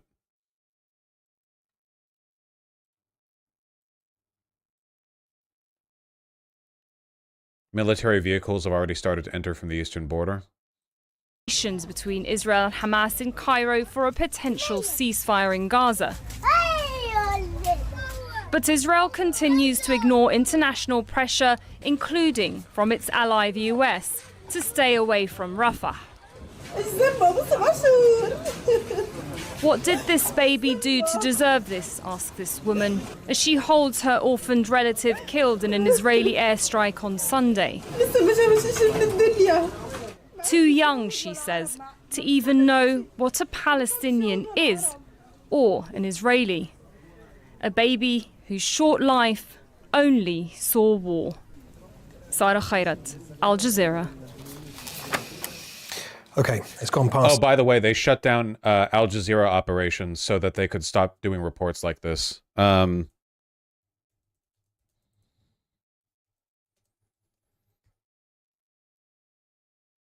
they shut down local offices because it looks bad for them to have like reporters in there. So, you know, they've killed a bunch of like international reporters, they've killed a bunch of Palestinian reporters, and yeah, they're and now they're shutting down Al Jazeera as well. Remember, they've even been keeping like CNN and shit out of the Gaza Strip. It's 2000 GMT, that's 11 p.m. in Gaza. And if you're just joining us, Hamas has agreed to a ceasefire deal by the Qatari and Egyptian mediators. In the last hour, the Israeli Prime Minister's office has released a statement saying large gaps remain, and crucially, the War Cabinet has voted unanimously to go ahead with a military operation in Rafah. And this is the statement. The War Cabinet unanimously decided that Israel will continue the operation in Rafah to exert military pressure on Hamas, although the Hamas proposal is far from Israel's necessary requirements. Israel will send a delegation of working-class mediators to exhaust the possibility of reaching an agreement under conditions acceptable to Israel. Why isn't Biden doing anything? Didn't Bernie Sanders recently do a video, or like he was interviewed and he said that this is Biden's Vietnam?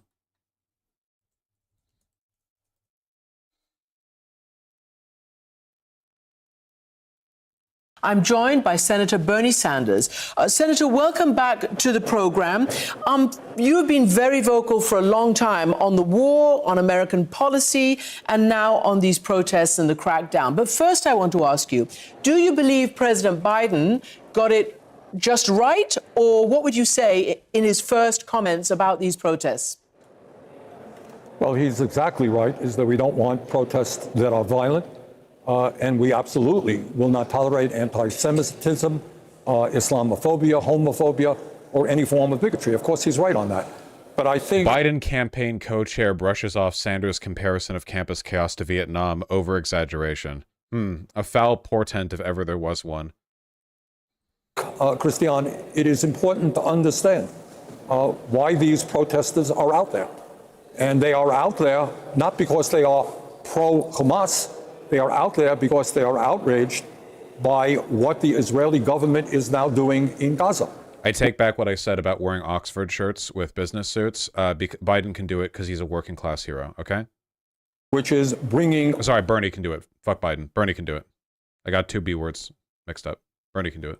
Unbelievable, Biden not just to the terrorist organization, the Hamas, but to the entire Palestinian people.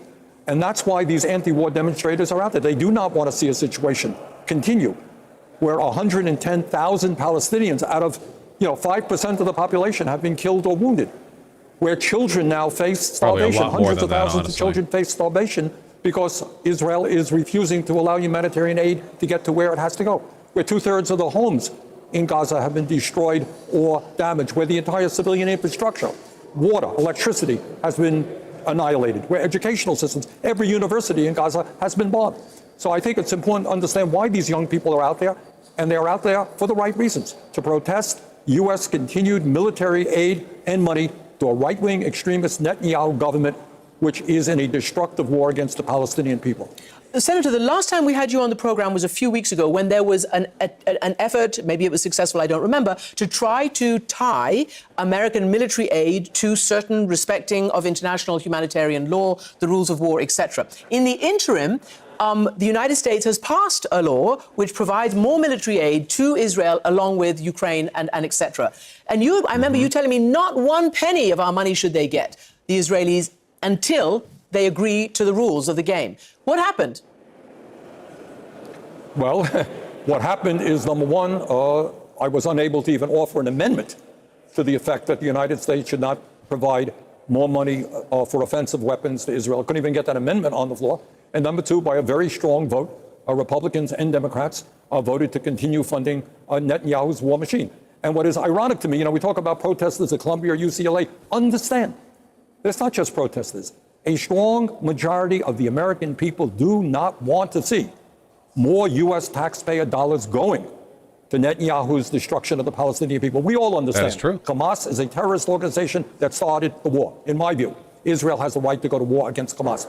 They do not have a right to go to war in the way they are against the Palestinian people. And most Americans now feel the same way. Do you feel, Senator, that, and we talked last time about leverage, obviously America has massive leverage because of its very strong, full-throated, shoulder-to-shoulder, all those words, alliance with Israel and all the billions of dollars that it sends. But do you think the students are reacting to the fact that their government does not seem to be using any leverage?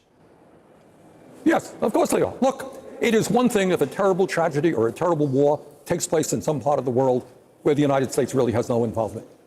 That is not the case in Gaza. The United States of America has historically and is right now, the legislation that you talked about, we're talking about over $19 billion more dollars going to Israel, including $10 billion in unfettered military aid. So, of course, the United States government has the right to say to Netanyahu, guess what? You're not getting another nickel unless you let humanitarian aid go in, unless you stop the imminent... Bernie Sanders announced his re-election campaign to the Senate. Nice. Listen, okay, he's an old Jewish grandpa. He's going to be around for 20 more years, all right? I want him around as long as possible. Famine, which we are seeing, unless we never rest, move toward a two-state solution. When you are paying the bills, you call the tunes. Has the United States government done that? No, it has not. And I think students and the American people understand that that is very wrong. Do you think Netanyahu is doing this as retribution for the student protests? I think that Netanyahu is aware of the fact that American public opinion on Israel is turning pretty quickly and that the pressure is mounting on Biden quickly enough that it might come to head before the 2024 presidential. And for that reason, he really wants to get this war over with before anything can happen to stop it. speech on the Senate floor last night, and I posted it, and it was essentially a really important lesson on history, on protest, and the anti-Semitism that you've just been talking about, what constitutes it and what doesn't. Tell me, in your view, where do these protests fit in the history of American student protests? Look, I must tell you that as a young man, I was involved in civil rights demonstration. I was arrested in taking over the administration office at the University of Chicago because there was racism and segregation going on at that time. The truth of the matter is, if there had not been protests and sit-ins and demonstrations, we would not have made the progress we have made in this country in combating racism and ending the apartheid form of government that existed in many parts of the country. If there had not been millions of people, mostly women, coming out into the streets and saying that they are sick and tired of being second-class citizens, they want a right to control their own bodies, we would not have made progress in the struggle for women's rights. If we had not had demonstrations saying that we've got to end homophobia in America, would not have made the progress we have made. Demonstrations is what, and the right to dissent. Bernie actually protested, like Biden. Yeah, Biden's contributions to the civil rights movement, it seems, were him lying repeatedly about an arrest that nobody can find evidence of. And the arrest that he claims happened was him just on the porch with a black family. So, like, he was the perfect protester. He wasn't even protesting. Right to protest. That is what the First Amendment of the Constitution of the United States is all about. That's what, in fact, makes you a free country. Being a free country means that somebody goes out and demonstrates. You don't have to agree with them. They have the right. That's the difference between autocracy and dictatorship in a free country. Mm-hmm. I want to play for you because this definition, where does the line get crossed between anti-Semitism and criticizing a government policy? On this program last night, our colleagues at PBS talked to Kenneth Stern. He was the person who led the drafting of the bill that would codify this definition for the International Holocaust Remembrance Alliance. It is the definition that stands to this day, and this is what he said. Jealously guarded the term anti-Semitism. To have a sting, it has to be used only in the clearest cases. So I'd always default to not. Now there's a push to make it almost ubiquitous. And when everything becomes anti-Semitic, nothing is anti-Semitic. And that makes it harder to fight anti-Semitism. I wonder what you think of that, given the fact that it's been really politicized and all sorts of bills and new laws and things are passing through Congress, and the Republicans are using it a lot. Well, all I would say is anti-Semitism is a vile and disgusting ideology, which, as everybody knows, in the last 100 years alone, has led to the deaths of many, many, many millions of people. We've got to fight anti-Semitism in every way that we can. But for anybody to suggest that we cannot be critical of the government of Israel or the government of Italy or the government of Ireland, for whatever reason, is not what democracy is about. So I happen to believe, not everybody agrees with me, that the war policies of the Netanyahu government are a disaster. They are causing unprecedented harm. They are in violation of international law and absolutely in violation of American law, by the way. But I think people who are critical, the idea that people who are critical of what Netanyahu is doing are anti-Semitic, that is nonsense, and that is a very, very dangerous line to cross in terms of freedom of expression in this country. And for our generation who grew up in the era of never again and are very, very committed to that, I think it's really tough when we see this word weaponized and maybe lose its sting and its importance, as Kenneth Stern warns. So I want to ask you, my question to you is, what do you think now is going to happen to Biden and his campaign? Where do you think all of this is going to lead? Because it's also about American foreign policy. Well, in terms of his campaign, I am thinking back, and other people are making this reference, that this may be Biden's Vietnam. Lyndon Johnson, in many respects, was a very, very good president. Domestically, brought forth some major pieces of legislation. He chose. Is PV also canvassing phone bank for Biden? Bernie does not need help winning, trust me. Not to run in '68 because of opposition to his views on. Wax Zuman, being fucking weird in chat is a ban. Vietnam. And I worry very much that President Biden is putting himself in a position where he has alienated not just young people, but a lot of the Democratic base in terms of his views on Israel and this war. So I would hope very much that from certainly a policy point of view, from a moral point of view, the president stops giving a blank check to Netanyahu. And I would hope that they understand that from a political point of view, this has not been helpful. Quite the contrary. Man, it's cool. It's so cool how we have exactly one good politician that we just get the one. It's just the one, you know. We just get the one.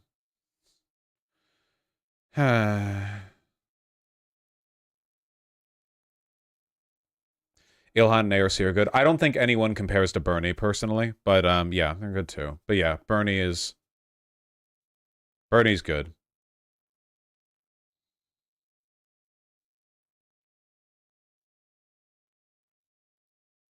Well, when Hamas initially announced it had accepted does go into Rafah, that they do not enter into a ceasefire, that those captives would very much be in harm's way, and they're concerned that they would be killed due to the fighting. So tonight, you have these videos that are emerging and these reports that are emerging in different parts of Israel, including Tel Aviv, including Haifa, including Jerusalem. Hundreds of demonstrators marching in the streets, some of them getting into confrontations with police, we're told, chanting that the government needs to go ahead and enter into this ceasefire. We've heard from the Hostage Family Forum. They have issued a statement in which they said they were glad to see that Hamas had agreed to enter into a ceasefire, and now the time was right. It's incredible Hamas hasn't killed any hostages in a show of force. No, I'm not surprised that they haven't at all. They're not ISIS, you know. Hamas may be terroristic, you know, unconcerned with civilian casualties and so on, but they're not like ISIS tier. Like they're not at that level of like ideologically motivated. You know, there's sort of like Islamist tiers here, I guess. They're capable of operating and planning in ways that are more rational, cohesive. It wouldn't be beneficial to their cause for them to just start killing hostages. How many are alive? 132. I think there might genuinely be only like 30 left. Just keep in mind that even after every single hostage is either released or dead, the Zionist, like the war cabinet and the supporters of Netanyahu are still going to talk about the hostages as though there's a bunch of like secret hidden extra ones out there, you know, that they haven't gotten to yet. We did the same shit with the people we left behind in Vietnam. Coming out into the streets to make sure that ceasefire is finally agreed to. Neve? Yeah, large-scale demonstrations may await. All right, Mohammed Jamjoom, live for us there in Amman, covering developments, of course, in Israel, where Al Jazeera has been banned from reporting. Joining us here in the studio is Faisal Al-Madouha. He's the editor-in-chief of the Gulf Times. Thank you very much for joining us. I wonder if we can take stock of these fast-moving developments, because it all started with news from Hamas. They spoke to Al Jazeera, confirming that they had accepted the terms of a ceasefire proposal. We've started to get a bit more detail about what was in that proposal. Probably the biggest is a call for a permanent end to hostilities, for a permanent ceasefire. And now this response from Israel saying, regardless of all of that, we're still going to push on into Rafah, but we're going to send some mediators to Egypt. This is a good suit. What do we make of this Israeli response to Hamas signing up to this proposal? So really, you know, the Israelis are lost their trust on themselves. And how do I say? I mean, the confidence of Israel, the technology hub of the Middle East, this is all gone now. And you can see, you know, changing their policy, closing off Al Jazeera. They are in a panic and revenge mood. And I think the ceasefire, if it happens, it's because of the way he was leading, Mr. Slein, take them from this mood. You know, the most important thing, to tell you the truth, that I was thinking about, you know, Qatar being an Egypt big part of this. Leading the mediation here in Qatar. And, you know, the main worry, to tell you the truth, was escalating this war beyond Gaza and Israel. And I think this proposal can really... Who is this? I'm sorry, I'm out of it. Is this dude Israeli or Palestinian? Wait, I'm sorry. You think that this guy who looks like this is either Israeli or Palestinian? He's a representative of the Gulf Times, presumably a news org from the Gulf states. Was accepted from Israel that, you know, that Qatar from day one worked on don't be too mean. Stopping the escalation, you know, in the region. What does it mean that this announcement, this acceptance of this proposal has come directly from Hamas rather than it being announced by one of the key mediators, Egypt or Qatar? Why is it important that this has been a unilateral announcement by Hamas? Look, the source says that the director of CIA was in Doha and he extended his visit. So I'm sure they were working on the last final deal. This deal is actually, this is what Israel asked for. I mean, the whole, it was agreed on. But, to watch and absorb the Israeli action, for example, stereotyping Qatar on the mediation, stereotyping Egypt and the mediation. Sorry, this is the live coverage from video feed, but just to go to the text feed for a second. The Jordan king tells Biden the Israeli assault in Rafah may lead to new massacre. Man, it really is crazy how literally nobody wants this. Nobody in the Middle East wants this. Biden doesn't want it. The world doesn't want this. But because we're fucking massive cucks, it's all going to happen anyway, you know? احنا نزحنا من مدينة خان يونس قبل 4 شهور إلى مدينة رفح هاي جنينة. اليوم تيجي طيران برمي مناشير بيقول لك انزح إلى مدينة خان يونس. يا أخي أنت بتتكلم عن 1,700,000 في رفح. في خان يونس مجاعة، لا كهرب، لا مي، لا مستشفيات. اليوم نقل الناس على مدينة خان يونس هذه كارثة خطيرة. من رفح خان يونس بدي ادور لي خيمه، ادور لي قطعه ارض اقعد فيها، بالشارع بدي اقعد. نروح المدارس اما فيها. طب المدارس مليانه. وين نروح يعني؟ وين نروح؟ وين نروح؟ إلا الله على ناس بنصلي وبنعرف ربنا وما بنخاف من الموت. ليش نشرد؟ نروح على مكان مجهول غرب، والله ما انت عارف حاجه غرب. عند الفتن والناس تخش على بعض، لا خلينا احسن نموت احسن لنا انا ولا لا. It's genuinely remarkable that Israel is a nuclear-armed state with modern military equipment, and then you see footage from Rafah, and people are literally moving by cart and by goat. Or donkey, sorry, that's donkey. Is it right? Yes, those are ears, not horns, yeah, okay, yeah. Donkeys and carts, yeah. Probably can't get a goat to pull stuff very well, yeah. Non-stop bombing of eastern Rafah ongoing. There has been an escalation of air raids and artillery bombardment in the eastern part of Rafah. We're talking non-stop bombing of residential houses. The vast majority of residents there have started to flee, where the Israeli military is trying to mobilize more troops. Eyewitnesses that we have been in contact with say they have heard movement of Israeli military tanks, as opposed to the civilian tanks, across the Gaza separation fence with Israel. With the Israel? Okay, this was rapidly sent. Okay, Tariq Abu Azom. I assume this is this a correspondent or is this a contact? 404. Okay, he's got a helmet on. I'm going to assume that he's a correspondent. Flares light up the skies of Rafah. Video post on Insta.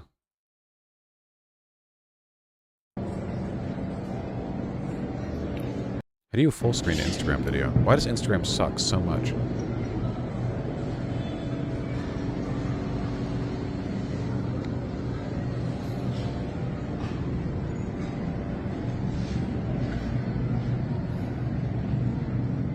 Well, that pretty much confirms the ground invasion. These are those flares that they shoot to light up the ground that stay in the air for a while, so that ground forces can move in. They get like a flash of light. What's the significance of the flares? Yeah, these like light up a big area so ground can move in, you know?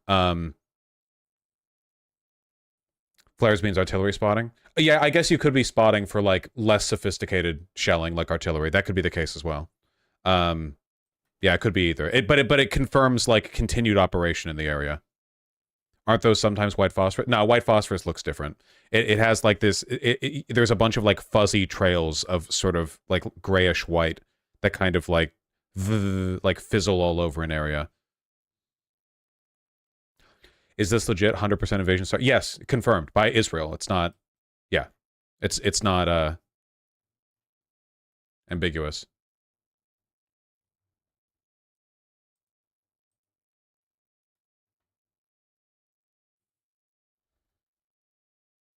Israeli cabinet vote a holding pattern response.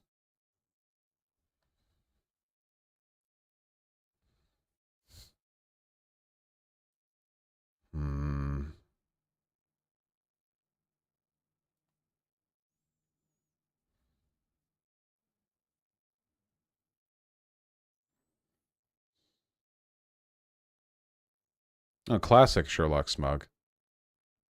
Wait, phosphorus? No, no one's using white phosphorus yet at the moment. A knife-edge situation. James Bay, diplomatic editor, great deal of caution here.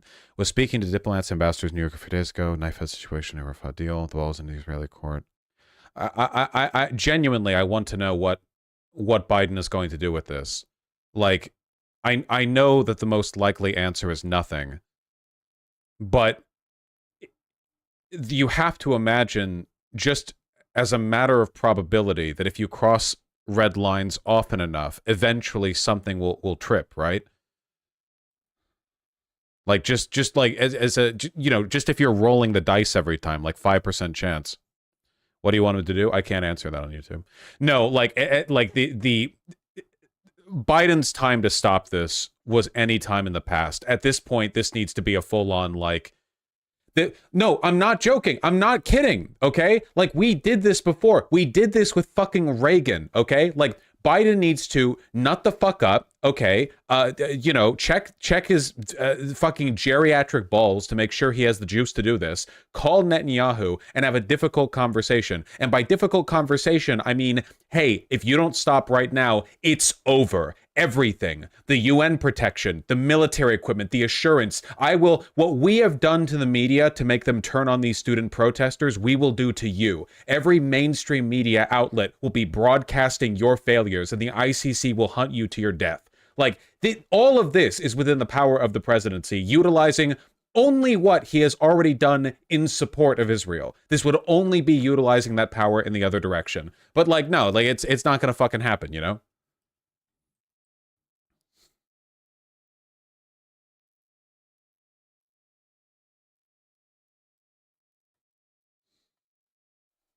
I don't know, Sunshine. I can't see the fucking future.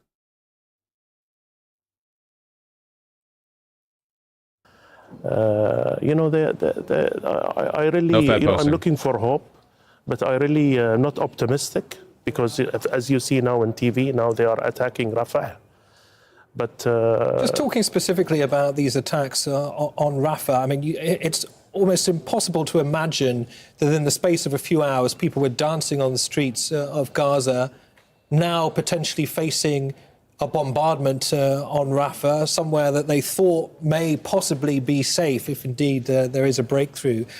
If we're talking in realpolitik, is RAFAH being used as a diplomatic tool, as a form of leverage to get concessions on this proposal that Hamas has signed up to? You know, the deal, if it comes with three stages, right? Hold on, member of the Likud, Mehdi Hassan, posted on. Quote, I think we should have gone into RAFAH yesterday already. There are no uninvolved civilians there. You have to go in and kill and kill and kill. We have to kill them before they kill us. That's Shimon Boker, vice chairman of the World Likud, the international arm of Netanyahu's party. This is what he had to say 3 days ago on Channel 12's Ophira and Levinson talk show regarding the topic of hostage deal versus RAFAH invasion. All right, well, so that's the, you know, there's the energy.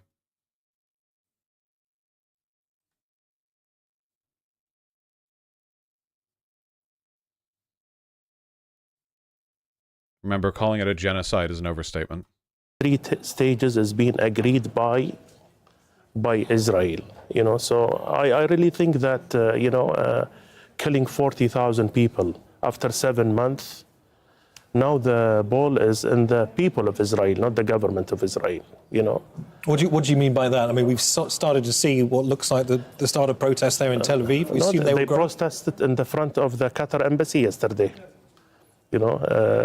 The way that the United States offers aid to Israel.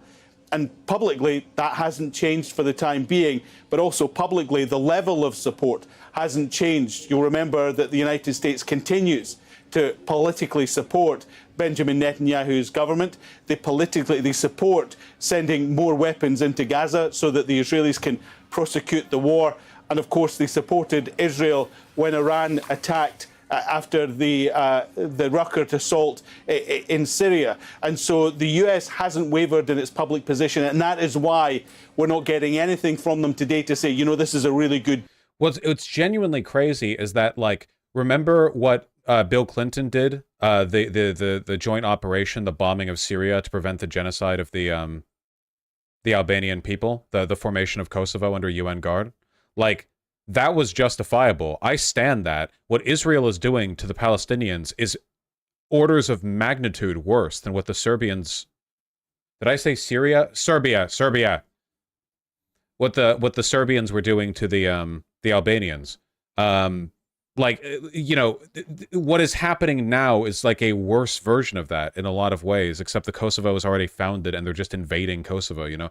And it's like, we bombed Serbia for that, you know?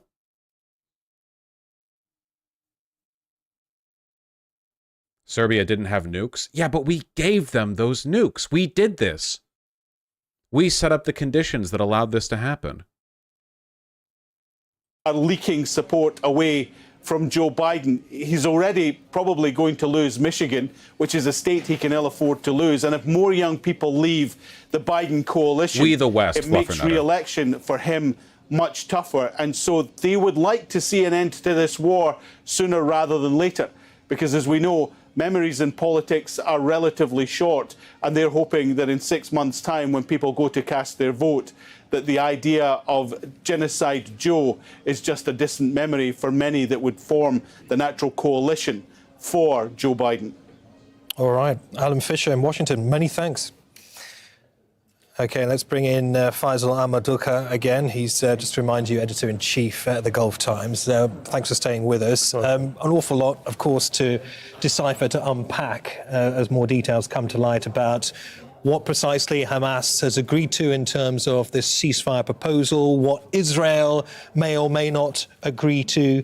What we seem to understand at the moment is that the Israeli War Cabinet has unanimously decided that it will push ahead with this operation in Rafah, while at the same time sending mediators to Egypt. I want to talk about how mediation works. You know, I mean, are we now going to expect Hamas to go back to Egypt as well? Are we going to see they're never Israeli going to agree to anything. Hamas mediators in the same room? What role will Qatar and Egypt play going forward? Mediator work when both parties respect the mediator rules, or the ground of rule. The ground of rule, the proposal that Hamas agreed on, as everybody knows, that is the offer that Israel have agreed on. Going to history, does any agreement that Israel have signed or agreed on have been applauded to them? I don't think so. Oslo and many other agreements. Going back to this, now the protocol should say Israel, there is no an official statement. I think we should wait for this official statement from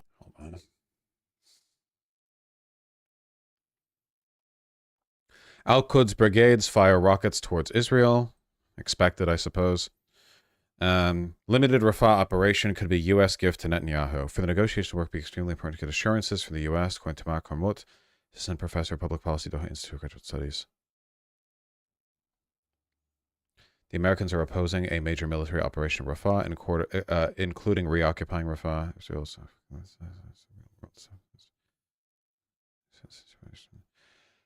What we're really waiting on right now, I think, the real thing that we're waiting on right now is we're waiting on a statement from the White House, because the White House spoke preemptively. The White House speaker went out there and talked before the beginning of the Operation Rafah. They talked in response to the sort of like confusion about the ceasefire negotiation and whether or not it was being accepted or not accepted.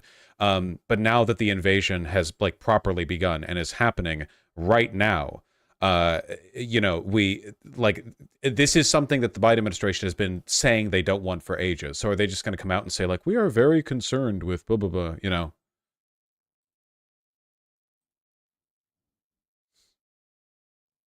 70 years, 75 years of occupation. 75 years of occupation. These are huge, fundamental, underlying... United Nations resolution that everybody wants to live in peace in this region. I just wonder whether, in the context of getting this immediate conflict to come to an end, to save lives, whether such ambitious demands may have to be potentially sidelined in order to secure an immediate ceasefire.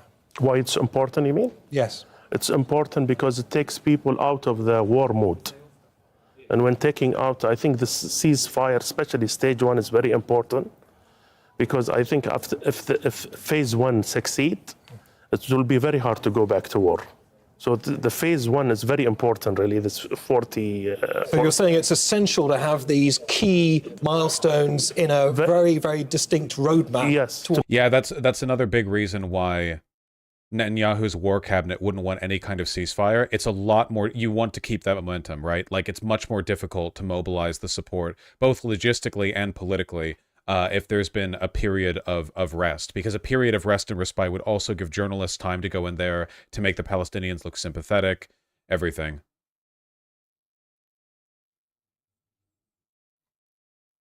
Sorry, it's a bunch of IDF guys praying before going to war. Oman mentioned that the King of Jordan has been insisting that Israel doesn't push into Rafah. What further roles can other nations in the region play? I think, you know, the United States have a very bigger, you know, role and a relation with all parties here. Well, fucking what? This was from Netanyahu's statement on Holocaust Remembrance Day. Meeting with Netanyahu, 2 of the 6 Holocaust survivors scheduled to light one of the 6 torches representing the Holocaust 6 million victims at Yad Vashem this evening declared that the Jewish state is the one and only refuge for the Jewish people, and that, quote, Gentiles who make promises are not to be trusted, Netanyahu recalls. Dude, it's like he wants the Nazis to take over here, man. Holy shit, how much could you possibly fucking, like, fuel those... Holy shit. He recalled... So that wasn't just a random person who said Netanyahu recalls? Like, he invoked that? These heroic survivors are right. Okay. Therefore, we'll defend ourselves in every way, overcome our enemy, and ensure security in the Gaza Strip and the northern border everywhere. Yeah.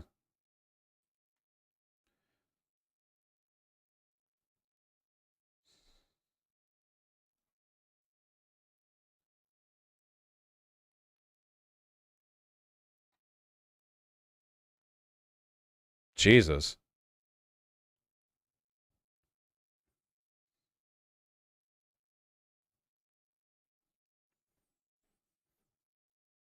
No, northern border means Hezbollah, Lebanon, Demon South.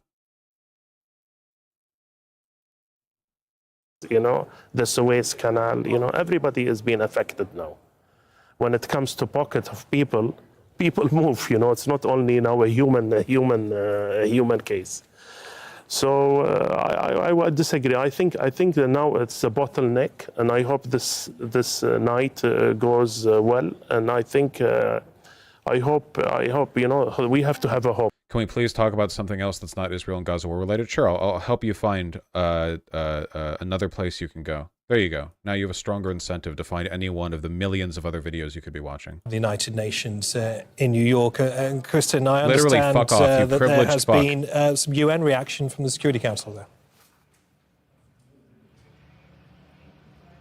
That's right. Secretary General Antonio Guterres is reiterating his call for the leaders of Hamas and the government of Israel to, quote, go the extra mile to secure some kind of a ceasefire agreement. How is this worse than anything Bibi has said before? Because what he's doing there, so first of all, it's like fascist religious rhetoric. The idea that, like, so Israel's a Jewish state, therefore it is in fact us against the Gentiles. He's literally doing like the version of Judaism that Nazis invoke when justifying Nazi war crimes and Holocaust shit, you know? Like, he's literally doing that bit. He's engaging, he's doing the stereotype that's constructed by people who would see him dead. Because he shares a lot ideologically with the Nazis. So, you know, it all kind of folds in, right? Us versus them. That's like the fundamental logic, for one. For two, the Gentiles that he's referring to, like implicitly there, also includes us. Like, why else would you say Gentiles? You know, like that's a pretty broad fucking, you know, Biden's Catholic. The implication here is basically like he's pulling farther and farther apart from any kind of U.S. support. The U.S. is, after all, a nation of Gentiles, right? For the most part, unlike Israel. Israel's the only country that isn't. So it's like, you know, indication of distancing oneself. Like, you know, no matter whether or not others stand with us, like, you know, we will continue the war, we will do this, we will do that, leaning away from U.S. support.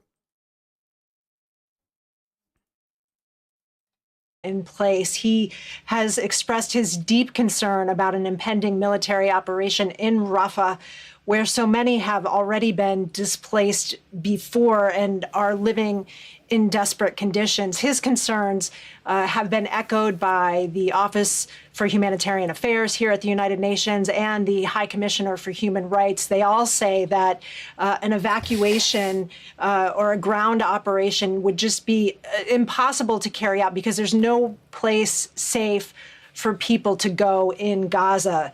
They point out that Gazans are being asked to relocate to an area that is already overcrowded and doesn't have adequate services, that evacuation corridors are likely to have mines and unexploded ordnance in them.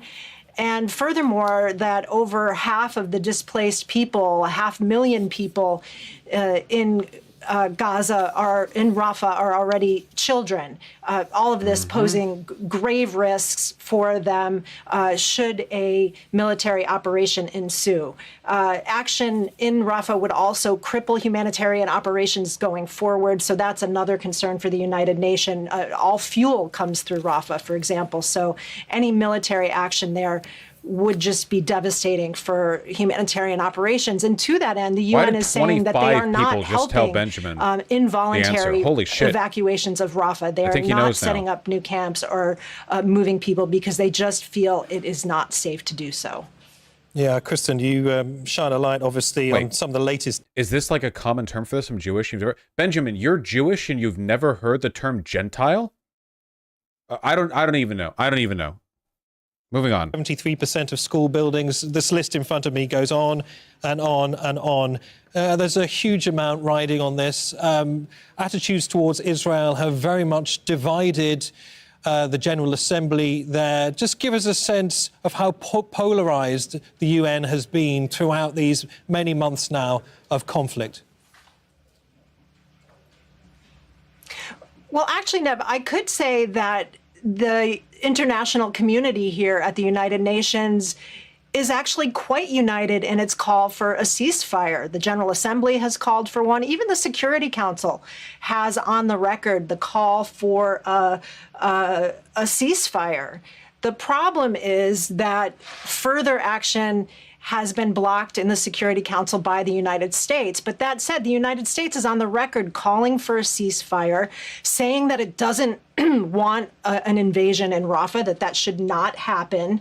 But negotiations are ongoing for yet another Security Council resolution that would establish those two facts and desires in writing, a call for a ceasefire and no offensive in Rafah, and also with a look towards a two-state solution or pathway forward. This is being negotiated by France. But the United States keeps saying, well, this action any action by the Security Council would be meaningless unless we get some buy-in on the ground first. So the UN has been pushing back against further action at the United Nations, while at the same time claiming to want the same thing that all of the nations here want, just waiting for Israel to come on board in the region before it supports further action here at the UN.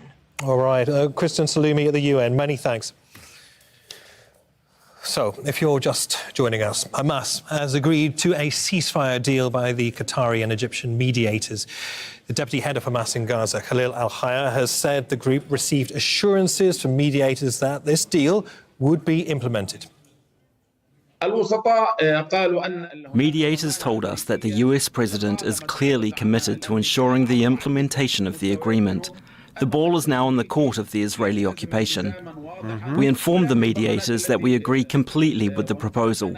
The mediators now should put pressure on the Israeli side to agree as well, as soon as possible. But if the occupation wants to continue the war, the onus is on the mediators and the international community. But we did what we were supposed to do, and we're patient. We will own our land, and I think we did everything for our people. And in this stage of the negotiations, we achieved all the goals we talked about on the first day. Well, that's optimistic. Hold on. I wonder what other News Org live coverage feeds are talking about right Qualify us for that federal assistance. now. Houston area flooding. We're going to start wrapping up. Thank you very much, Colleen. Thank you. Brutalized in this way, who have been penalized in this way, is to call on the university to... Okay, they're doing nothing. Great. This is why people watch Al Jazeera live. They actually like do live coverage, you know? They don't just... you know, the United States government could know our story.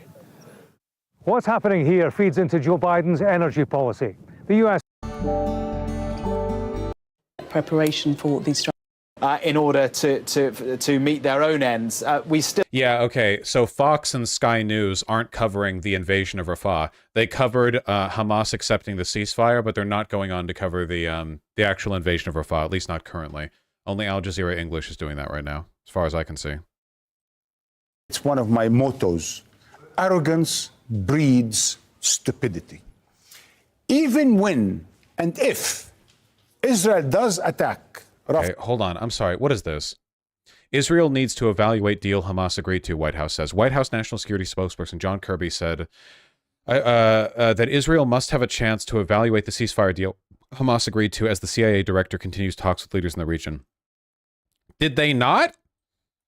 The president has been briefed on the response. He's aware of where the situation, where the process before is. The invasion of Rafah. What you're asking me is like, when are we going to get like a final, you know?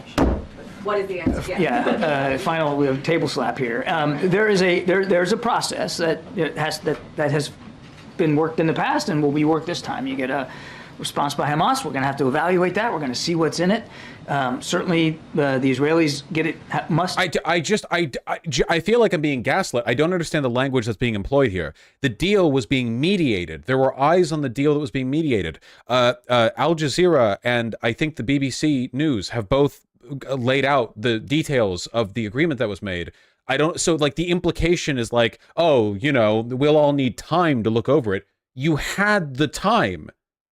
I don't understand. Like, it feels like the version of this that I'm meant to believe is that this was mediated jointly, and then Hamas agreed to it before it was ever even looked at by Israel. Yeah. There have been Israeli reps in Cairo. They've been party to the agreement.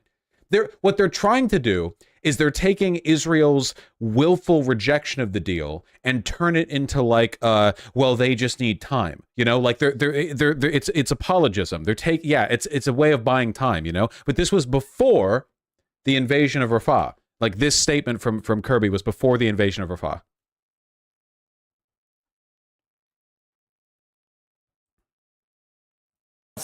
And does destroy, they're going to destroy Hamas. Hamas have become stronger. You need to address the root causes. The root causes in Lebanon was the occupation of Lebanon. The root causes in Palestine is the occupation in Palestine. You need to resolve those. You need to end the siege and the occupation, blah, blah, blah. It's really simple. It's ABC. Stop occupying the Palestinians. You will deal with the issues of the danger and the security and so on and so forth. But that doesn't seem to be tantamount to something he could communicate as a win to his own people in Israel, surely. But no, he will not be able to, certainly to his government. But what the Americans are telling Netanyahu, this is not the end of it. It is genuinely just a non-stop video feed of corpses. Jesus Christ. I'm not going to go a crusade, but whatever it is against... I don't know. I don't like this video. This live stream is already getting demonetized, you know, so it's not like that's the issue. It's just, I don't know if YouTube at any point would be like, no, that's too much, because news orgs are held to a different standard than regular YouTubers. But it was also the same case Jesus. before. Remember how Netanyahu wanted to deal with Hamas before October 7? by allowing more and more money to get to Hamas. Just limitless so footage that he can divide of between corpses. Hamas and Fatah in Palestine. Maybe we'll revisit this in a little bit. You're a news org in my heart. Thank you. I'd like to believe that I hold myself to the same standards of integrity as all news orgs, actually, which is to say, none.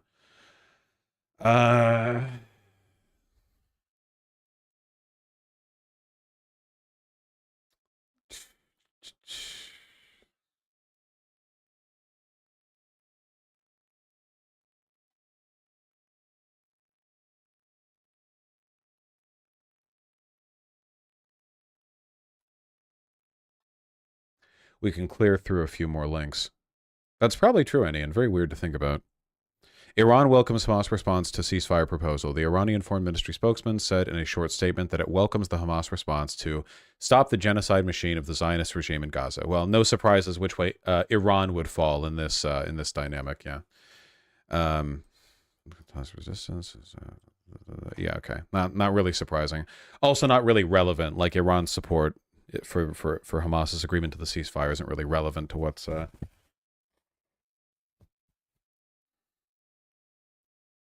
going on here.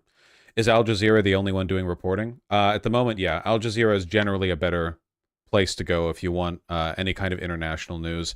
Al Jazeera English, that is. And they're still a biased source, you know, but it's not like American. I would say Al Jazeera has been reporting with far less bias than like CNN or whatever else on this matter, you know. For the most part, you know, there's always variance. Yeah, all news is biased, of course, just to varying extents. Okay, let me clear some of these links. Hold on. I've been clogging up my fucking window. Oh yeah, I saw this. I saw this the other day. You don't like it, go back to jihad. You are literally... I'm literally in your face, that's right. You're disrespecting my religion. Man, it sure is cool how we've had like 50 million reports of Jewish students being threatened on college campuses with no evidence provided at all. And then it's just like effortlessly easy to find example. Like here's a Muslim lady getting harassed. You know, what's going to come of that? Nothing. I'm literally in your face, that's right. You're disrespecting my religious Why are you wearing a mask? boundaries. You should be happy with what you're doing. Boundaries. What does this have to do with religion? You're spewing hate. What does this have to do with religion? Get the fuck out of my No. Look at this guy. Damn, dude. Imagine being 5'6" and still look. Imagine being 130 pounds out of the shower and trying to stance up with with this pose. No. Get the fuck out of here. Yeah, who invited you here? Yeah. Go back to jihad. Go. Hey, we're not promoting religious hate. By the way, go back to jihad, whatever that means. You're not working. Hate crime right here. Cops, what are you doing? Hate crime right here. What's the problem? You guys have an issue? What do you say about the 7th of October? You have an opinion about it? You also glorified it? You're happy about it? They were literally or the FBI, huh? We're literally just standing Take off the mask. You're proud. No, you're proud, no? Again, you know, it's just crazy. You know, you hear so much hubbub about Jewish students being targeted. Just like shit like this just happens. You know.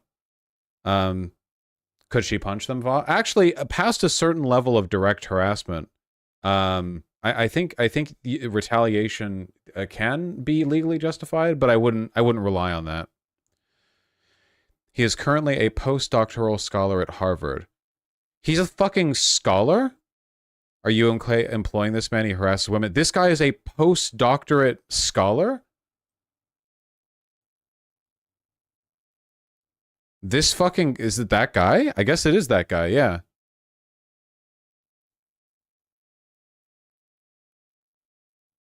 He went to school with my sister. Small world.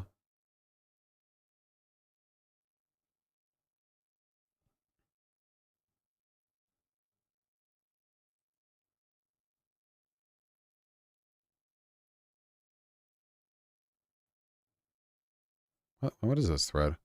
Oh, it just goes back to this video.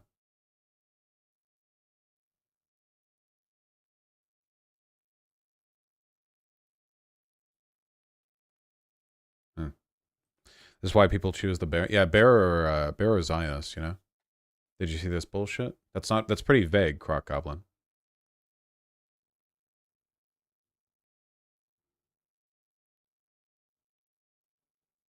The 2024 Pulitzer Prize in International Reporting has been given to the New York Times. Nice.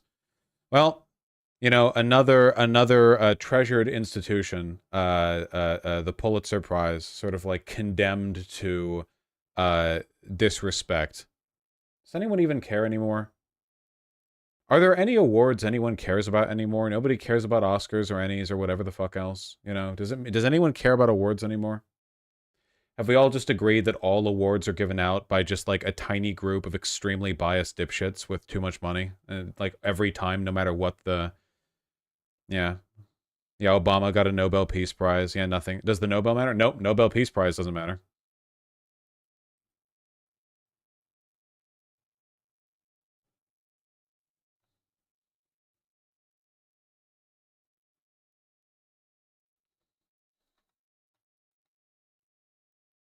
Video Game Awards, maybe? That's true. There have never been any controversies in Video Game Awards. That's true. Yeah.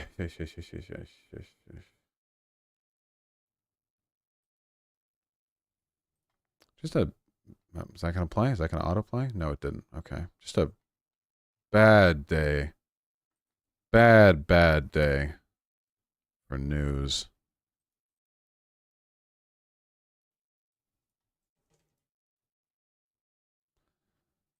All right. Okay. So remember how the United States rushed ahead with a bill that would allow them to sort of seize or disallow social media companies that were deemed to be owned by foreign adversaries? And this was basically done to sort of take the U.S. portion of TikTok, threatening either to ban it entirely or have it be sold to a company that is not controlled by Beijing. Not that I mean to imply, of course, that TikTok is not heavily influenced by the CCP. It is. Just saying, you know, the foreign adversary bill. Well, a lot of people have speculated that one of the reasons that the government went ahead so aggressively with this very, very anti-free speech, very authoritarian bill was because TikTok is a haven for pro-Palestinian sentiment. Well...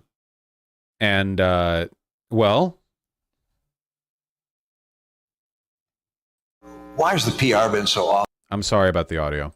I know that's not your area of expertise, but you have to have some thoughts on that, which is, I mean, as you've said. Is it, hold on, is it better in the YouTube video itself? Get it. Wow, no, it's not. Okay, well, it was worth checking. Why has Hamas disappeared in terms of public perception? An offer is on the table to have a ceasefire, and yet the world is screaming about Israel. It's like, why aren't they screaming about Hamas? Accept the ceasefire, bring home the hostages. It said it's all the other way around. I mean, typically the Israelis are good at PR. What's happened here? How have they and we been so ineffective at communicating the realities there? And we're on an intravenous feed of information with new impulses, inputs every millisecond. And of course, the way this is played out on social media has dominated the narrative. And you have a social media ecosystem environment in which context, history, facts get lost, and the emotion, the impact of images dominates. So I'm going to, in case anyone's curious, like, about the historical context of this, this is literally, word for word, identical to what Hawks said when television started broadcasting video footage of the Vietnam War. The Vietnam War was the first major war we were involved in where reporters could literally go out there, go on the ground with a microphone and camera and showcase just how horrific the conditions were, how brutal it was. And Hawks at the time said this exact thing. See, they were mad because in the past, wars America had engaged in were sanitized through the newspapers before American citizens would read about them. World War I, World War II, all of that information was sent through the newspapers, and the government was pretty good about making sure the newspapers would publish stories that were favorable to our interests. Big fuck-ups, horrific war crimes, massacres, and other unsightly business was toned down, and our triumphs were toned up. It was effective for national cohesion. But when television allowed news to get out there much faster, and live news allowed it to go out without even being censored beforehand, it made the Vietnam War look really bad. And television was almost certainly the reason we left Vietnam as soon as we did. The public pressure mounted pretty quickly, because before Vietnam, people's conception of war was pretty naive. People's understanding of war was like valiant heroism, you know, like glorious heroes going out. We didn't have, like, Saving Private Ryan wasn't a thing back then. We didn't have like an understanding of how bad war could be. Nobody did. Nobody knows what war is like unless they've been in it or they've been told what it's like, and nobody was telling what it was really like. The heroism was what people focused on. So they really didn't like the fact that TV allowed a direct feed to what was going on. That is what he is saying right here. The criticism that he is leveling is 60 years old, except now it's about social media rather than TV. It's really that simple, you know? It's identical. It's perfect. And we can't discount that. And his fit looks like shit. But I think it also has a very, very, very challenging effect on the narrative. Yeah, a small parenthetical point, which is some wonder. Get ready for it. Get ready for it. Yeah, a small parenthetical point, which is some wonder why there was such overwhelming support for us to shut down potentially TikTok or other entities of that nature.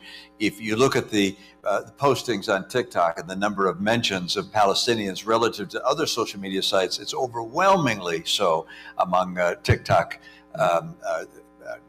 broadcasts. So you're not supposed to say that out loud, Romney. You're really genuinely, sincerely not supposed to say that out loud. That's going in the record books, Romney. One of the most draconian anti-free speech laws rushed through the legislature, signed into law in basically no time. You're not supposed to admit that you're doing it to censor or censor dissenting opinions. I'd note that's of real interest.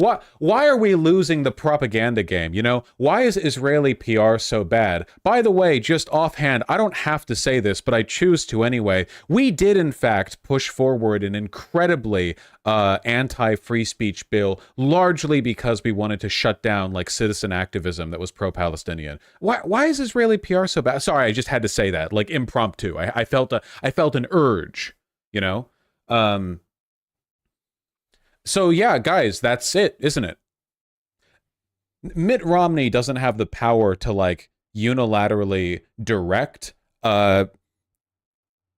everyone's motivation in voting for that bill, but this is at least a direct acknowledgement that he and that others he's talked to are operating on the basis that this is being done to shut down anti-Israeli opinion, that this is actually being done for censorship, a government effort to crack down on a given narrative purely to promote its own political interests. It is a horrifying admission, really. Like, it's genuinely shocking that he would be so brazen in saying it. The fact that he was that brazen to me is an indication that that it's just like casual knowledge in his circles. This is a stretch. How is it a stretch? He just said it. He literally just said it. He just stated it. He wasn't even like baited into it. It wasn't even like a question that he was like trying to edge an answer out to or whatever. He just was like, yeah, oh, by the way, you know, that's pretty fucking direct. I don't know. I don't know how else you could interpret it, frankly. Completely unforced error. Look, I didn't think it was mostly about Israel and Palestine, the shutdown of TikTok. My assumption was that might have been a minor part of it, but it was largely about, like, ramping up the Cold War again. I might have been wrong. It is very possible that our reflexive defense of Israel, which is, of course, a defense of our military interests, our geopolitical interests, of our military-industrial complex, of our law enforcement, our broader policing systems. That it might largely have been a product of trying to defend them. All of that.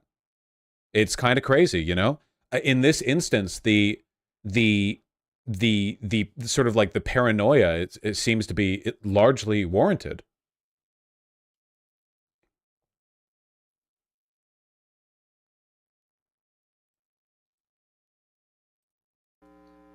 Has a very, very, very challenging effect. Political point, such overwhelming support for us to shut down potentially TikTok or other entities of that nature. If you look at the postings on TikTok and the number of mentions of Palestinians relative to other social media sites, it's overwhelmingly so among TikTok broadcast. So it's almost like he realized halfway through saying that he shouldn't have been. Look at the confidence he went into the statement with, and then look at how he kind of stopped talking. Or other entities of that overwhelming support. Small parenthetical point, which is some wonder why there was such overwhelming support for us to shut down potentially TikTok or other entities of that nature. If you look at the postings on TikTok and the number of mentions of Palestinians relative to other social media sites, it's overwhelmingly so among TikTok broadcast. So I'd note that's of real interest, and the president will get the chance to make action in that regard. Yeah.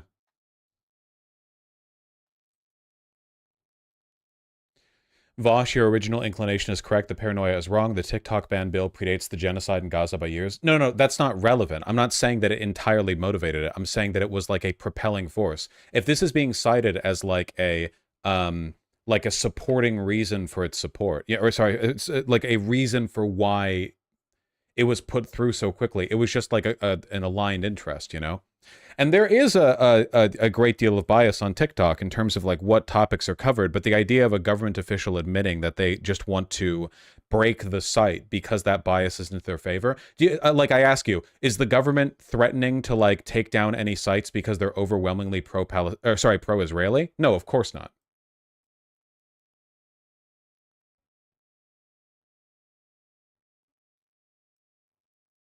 That's not even true. They're probably thinking about the bill that banned TikTok from government devices. I would be very surprised if they were referring to that. That would be odd to me. And even then, that would still be odd to invoke the Israeli-Palestinian conflict in that specific case. Yeah, this convo was 2 days ago. It seems weird that... Oh, no, I mean the other chatter saying the bill predates the invasion. Oh, okay. Annie, yeah, I was confused. I was like, no, I think that's an incredibly, generous reach to defend the state. Yeah. Gotcha. Yeah, they were referring to... Yeah, okay, no, my mistake, yeah. Isn't it just crazy something like that would be on a U.S. Department of State YouTube channel? It has 12,000 views. Literally, Romney just sitting there going yeah, we kind of wanted to shut down opposing dissent so the genocide in Palestine could continue unabated by any citizen journalism that opposed it. Just 12K views, Comments are turned off. More government censorship. Yeah. Oh God. Oh man.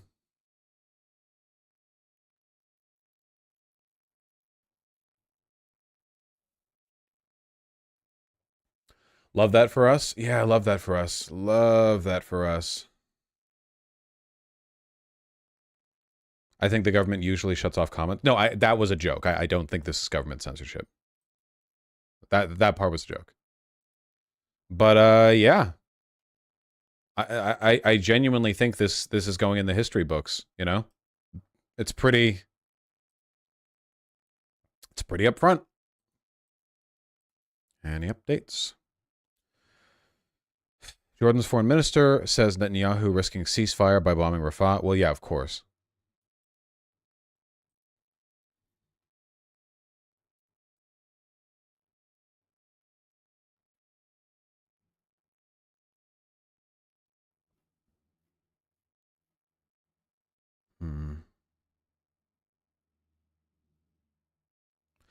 God, I fucking hate America, dude. Holy shit. Here are other reactions to Hamas accepting the proposal. From Palestinian President Mahmoud Abbas, we hope Israel will commit to stopping the aggression. From U.S. State Department spokesperson Matthew Miller, I can confirm that Hamas has issued a response. We are reviewing that response now and discussing it with our partners in the region. Thank you. Thank you. Thank you. Thank you. Thank you. Thank you.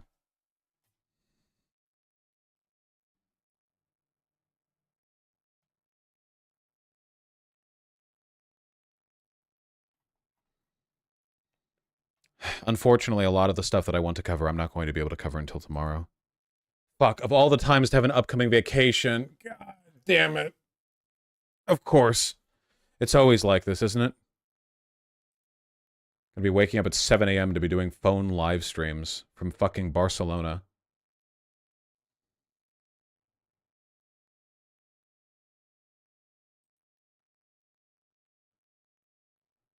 Israel invaded RAFAH to spite you.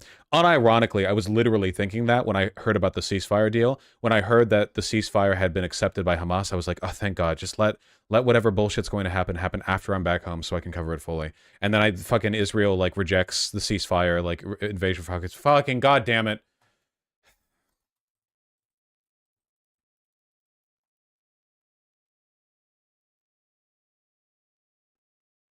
I'll try my best, Annie. Okay, we got stuff to cover. Hold on.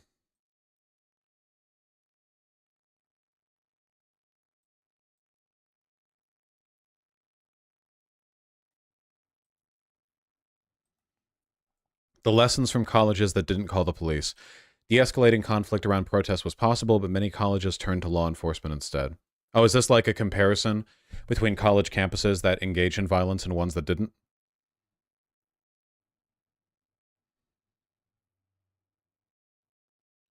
It was also a strategic failure on the part of the university administration. If the university was trying to avoid disruption, it ended up inviting instead. Ah, but they weren't trying to avoid it. They were fine with the disruption, as long as it happened in the right direction. Nearly 50 universities have called the authorities to intervene, and students and faculty have been beaten, tear gassed, and shot at with rubber bullets by police.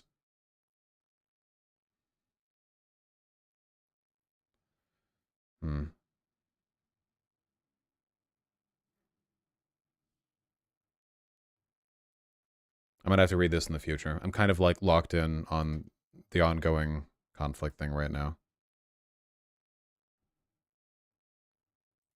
We'll give that a second.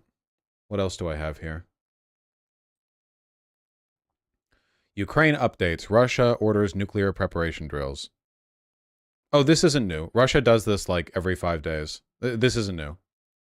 No fear posting, guys. Russia does this literally all the time. It's fine. Yeah, it's okay. Seriously. Look, it happens so frequently. Listen, both the US and EU have denounced Russia's announcement of tactical nuclear readiness drills as irresponsible given current heightened tensions. So they're like, come on, man. Yeah, but this has happened like 20 other times during the war. It's not, yeah. Scheherazade, and I've seen it before.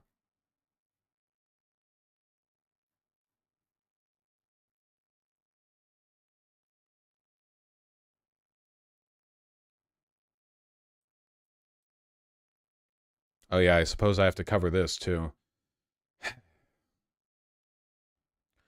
So, about a week ago, in response to the belief that the International Criminal Court was preparing to potentially issue arrest warrants against Netanyahu and other prominent members of the Israeli cabinet, Netanyahu effectively just threatened them. Effectively just was like, yeah, if you do this, we're going after you.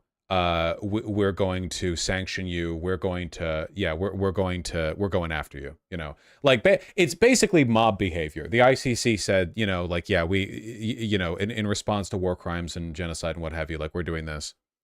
So the ICC responded to this, okay? The ICC says, the Office of the Prosecutor is aware there's significant public interest in its investigations, and it welcomes comments, communication, and engagement in its activities. We seek to engage constructively with all stakeholders whenever such dialogue is consistent with its mandate under the Rome Statute to act independently and impartially. That independence and impartiality are undermined, however, when individuals threaten to retaliate against the court or against court personnel, should the office, in fulfillment of its mandate, make decisions about investigations or cases falling within its jurisdiction. Basically saying, you know, very politely, fuck off, you know? And now for the real one here, you know? No, I know, Exol. There's no need. I'm aware. Don't you worry. Fully aware. 12 Republican senators signed a letter just outwardly threatening the ICC chief prosecutor. Okay, get this. Here we have all the nice signatures. Dear Mr. Khan, so just directly to the prosecutor, not even to the ICC. We write regarding the reports that the ICC may be considering issuing international arrest warrants against Benjamin Netanyahu and other Israeli officials. Such actions are illegitimate and lack legal basis, and if carried out will result in severe sanctions against you and your institution. The ICC is attempting to punish Israel for taking legitimate actions of self-defense against their Iranian-backed aggressors. In fact, in your own words, you witnessed, quote, scenes of calculated cruelty, end quote, conducted by Hamas in Israel following the October 7th attacks. These arrest warrants would align the ICC with the largest state sponsor of terrorism and its proxy. To be clear, there is no moral equivalence between Hamas's terrorism and Israel's justified response. The ICC is also prohibited by its charter from proceeding in any case unless the relevant government is unwilling or unable to police themselves. You yourself have said that Israel has trained lawyers who advise commanders and a robust system intended to ensure compliance with international humanitarian law. By issuing warrants, you would be calling into question the legitimacy of Israel's laws, legal system, and democratic form of government. Yes. Issuing arrest warrants for the leaders of Israel would not only be unjustified, it would expose your organization's hypocrisy and double standards. Your office has not issued arrest warrants for Iran's supreme leader Ayatollah Ali Khamenei or any other Iranian official, Syrian President Bashar al-Assad or any Syrian official, or Hamas leader Ismail Haniyeh or any other Hamas official. Nor have you issued an arrest warrant for the genocidal General Secretary of the People's Republic of China, Xi Jinping, or any other Chinese official. Finally, neither Israel nor the U.S. are members of the ICC and are therefore outside your organization's supposed jurisdiction. If you issue a warrant for the arrest of Israeli leadership, we will interpret this not only as a threat to Israel's sovereignty, but to the sovereignty of the United States. Our country demonstrated in the American Service Members Protection Act the lengths to which we will go to protect that sovereignty.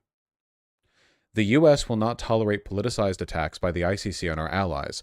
Target Israel, and we will target you. If you move forward with the measures indicated in the report, we will move to end all American support for the ICC, sanction your employees and associates, and bar you and your families from the United States. You have been warned. Signed by Tom Cotton, Mitch McConnell, Katie Boyd Britt, Marsha Blackburn, Ted Budd, Kevin Kramer, Ted Cruz, Bill Hagerty, Pete Ricketts, Marco Rubio, Rick Scott, and Tim Scott.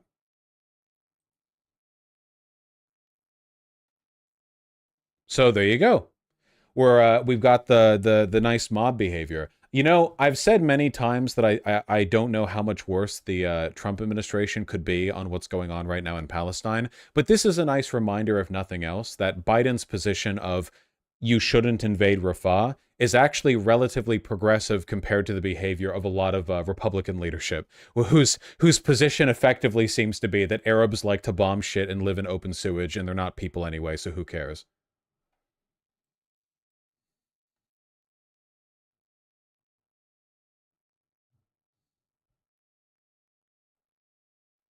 So that's cool.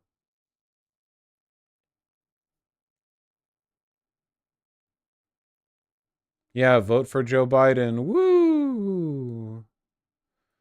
Woo! Oh yeah, I covered this before, but yeah, Israel telling the United States that if the ICC issues arrest warrants, they'll punish the Palestinian Authority. So, unironic hostage taking. You issue warrants for our arrest, we will punish this other group. So you better not. Yeah, great stuff. Phenomenal stuff.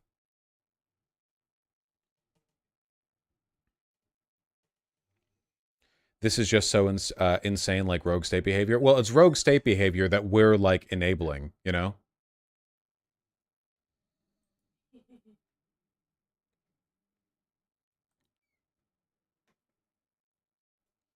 The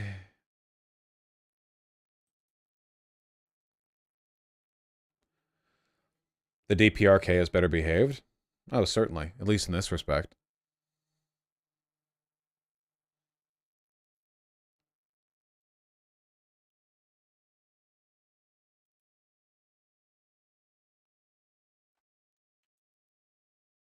Unfortunately, I think a lot of the actual news of the RAFAH invasion is only going to be available tomorrow.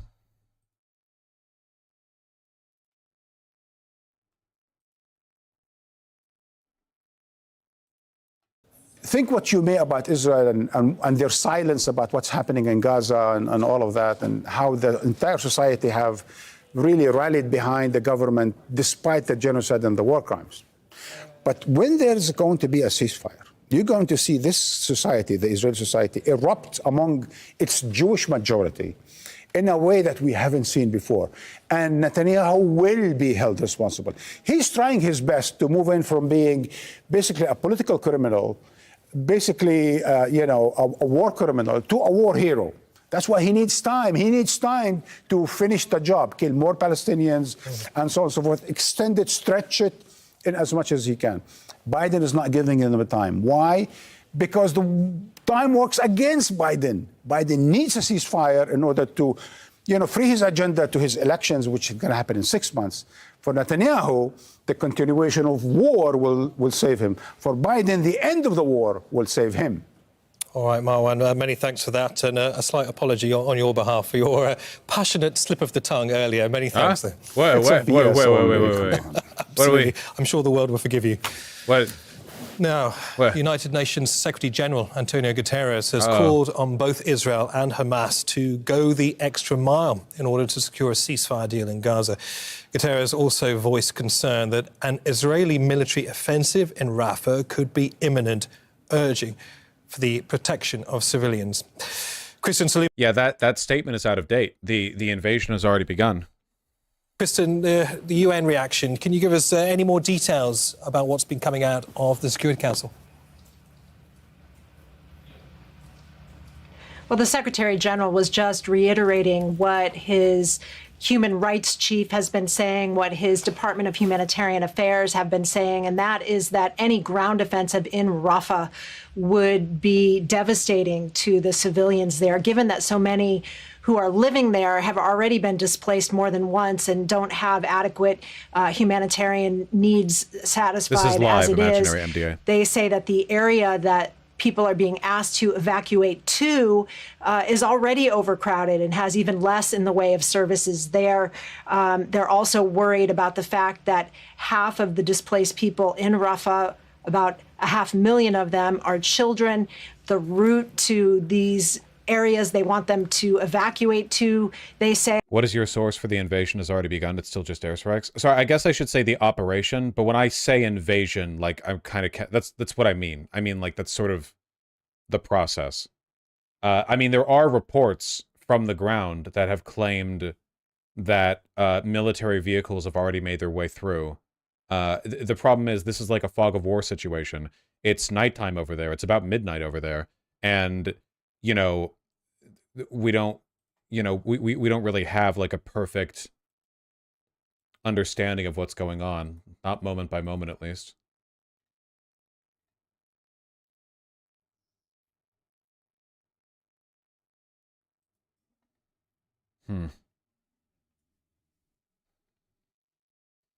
To stop that from happening. And Kristen, what are the consequences, the significance of this latest UN Security Council meeting?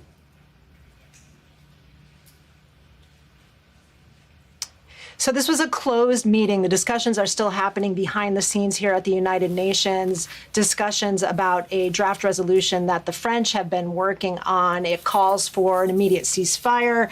It calls for no invasion of Rafah. It calls for a recommitment to a two-state solution, all concepts and principles that all members of the Security Council. Yeah, none of this means anything.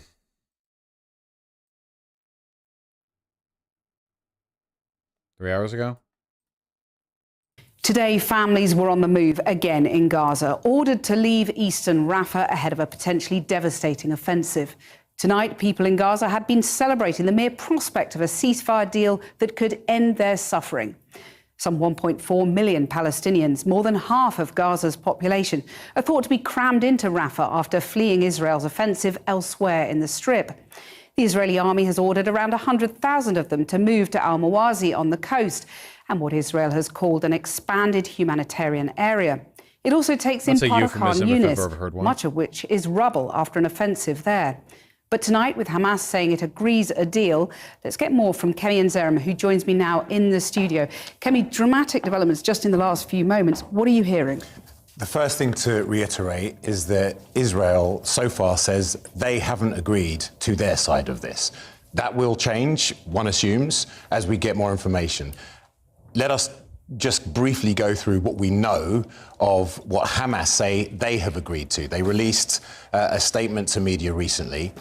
It's fundamentally a three-stage deal that will take place, in theory, over around 120 days. The first stage is that they release their hostages, 33 of them, in return for 800 prisoners. Hamas would call them hostages too.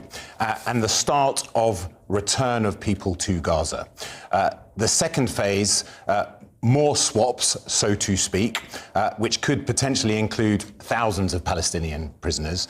And This video came out 3 hours ago. They were still waffling about not knowing the details of the ceasefire agreement that Hamas made. Well, 3 hours ago, the BBC had put out, or Channel 4 News, sorry, that put out,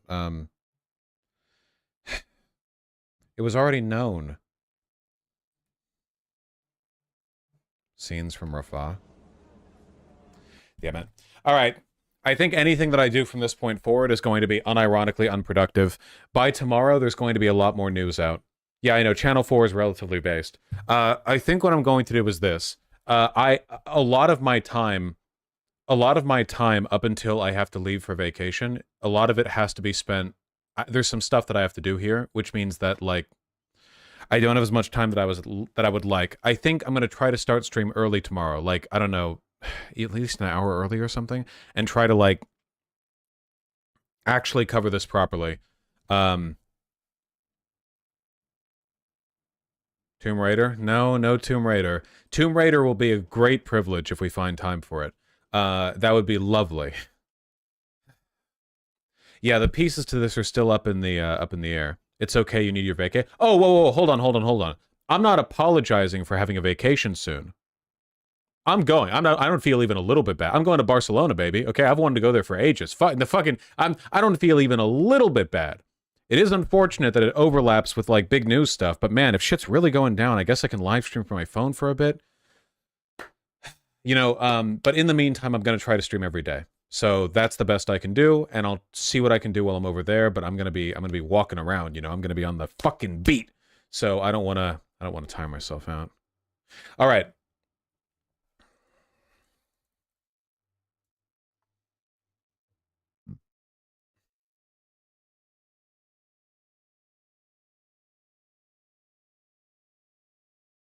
All right. You'll all have to forgive me for the repeat pattern here, but I'm going to be hosting Hassan. Don't be a fuss about it. Don't be annoying about it. I know that he's covering this news as well. Tomorrow, more news will be out. I'll be able to cover it more substantively. Yeah. All right.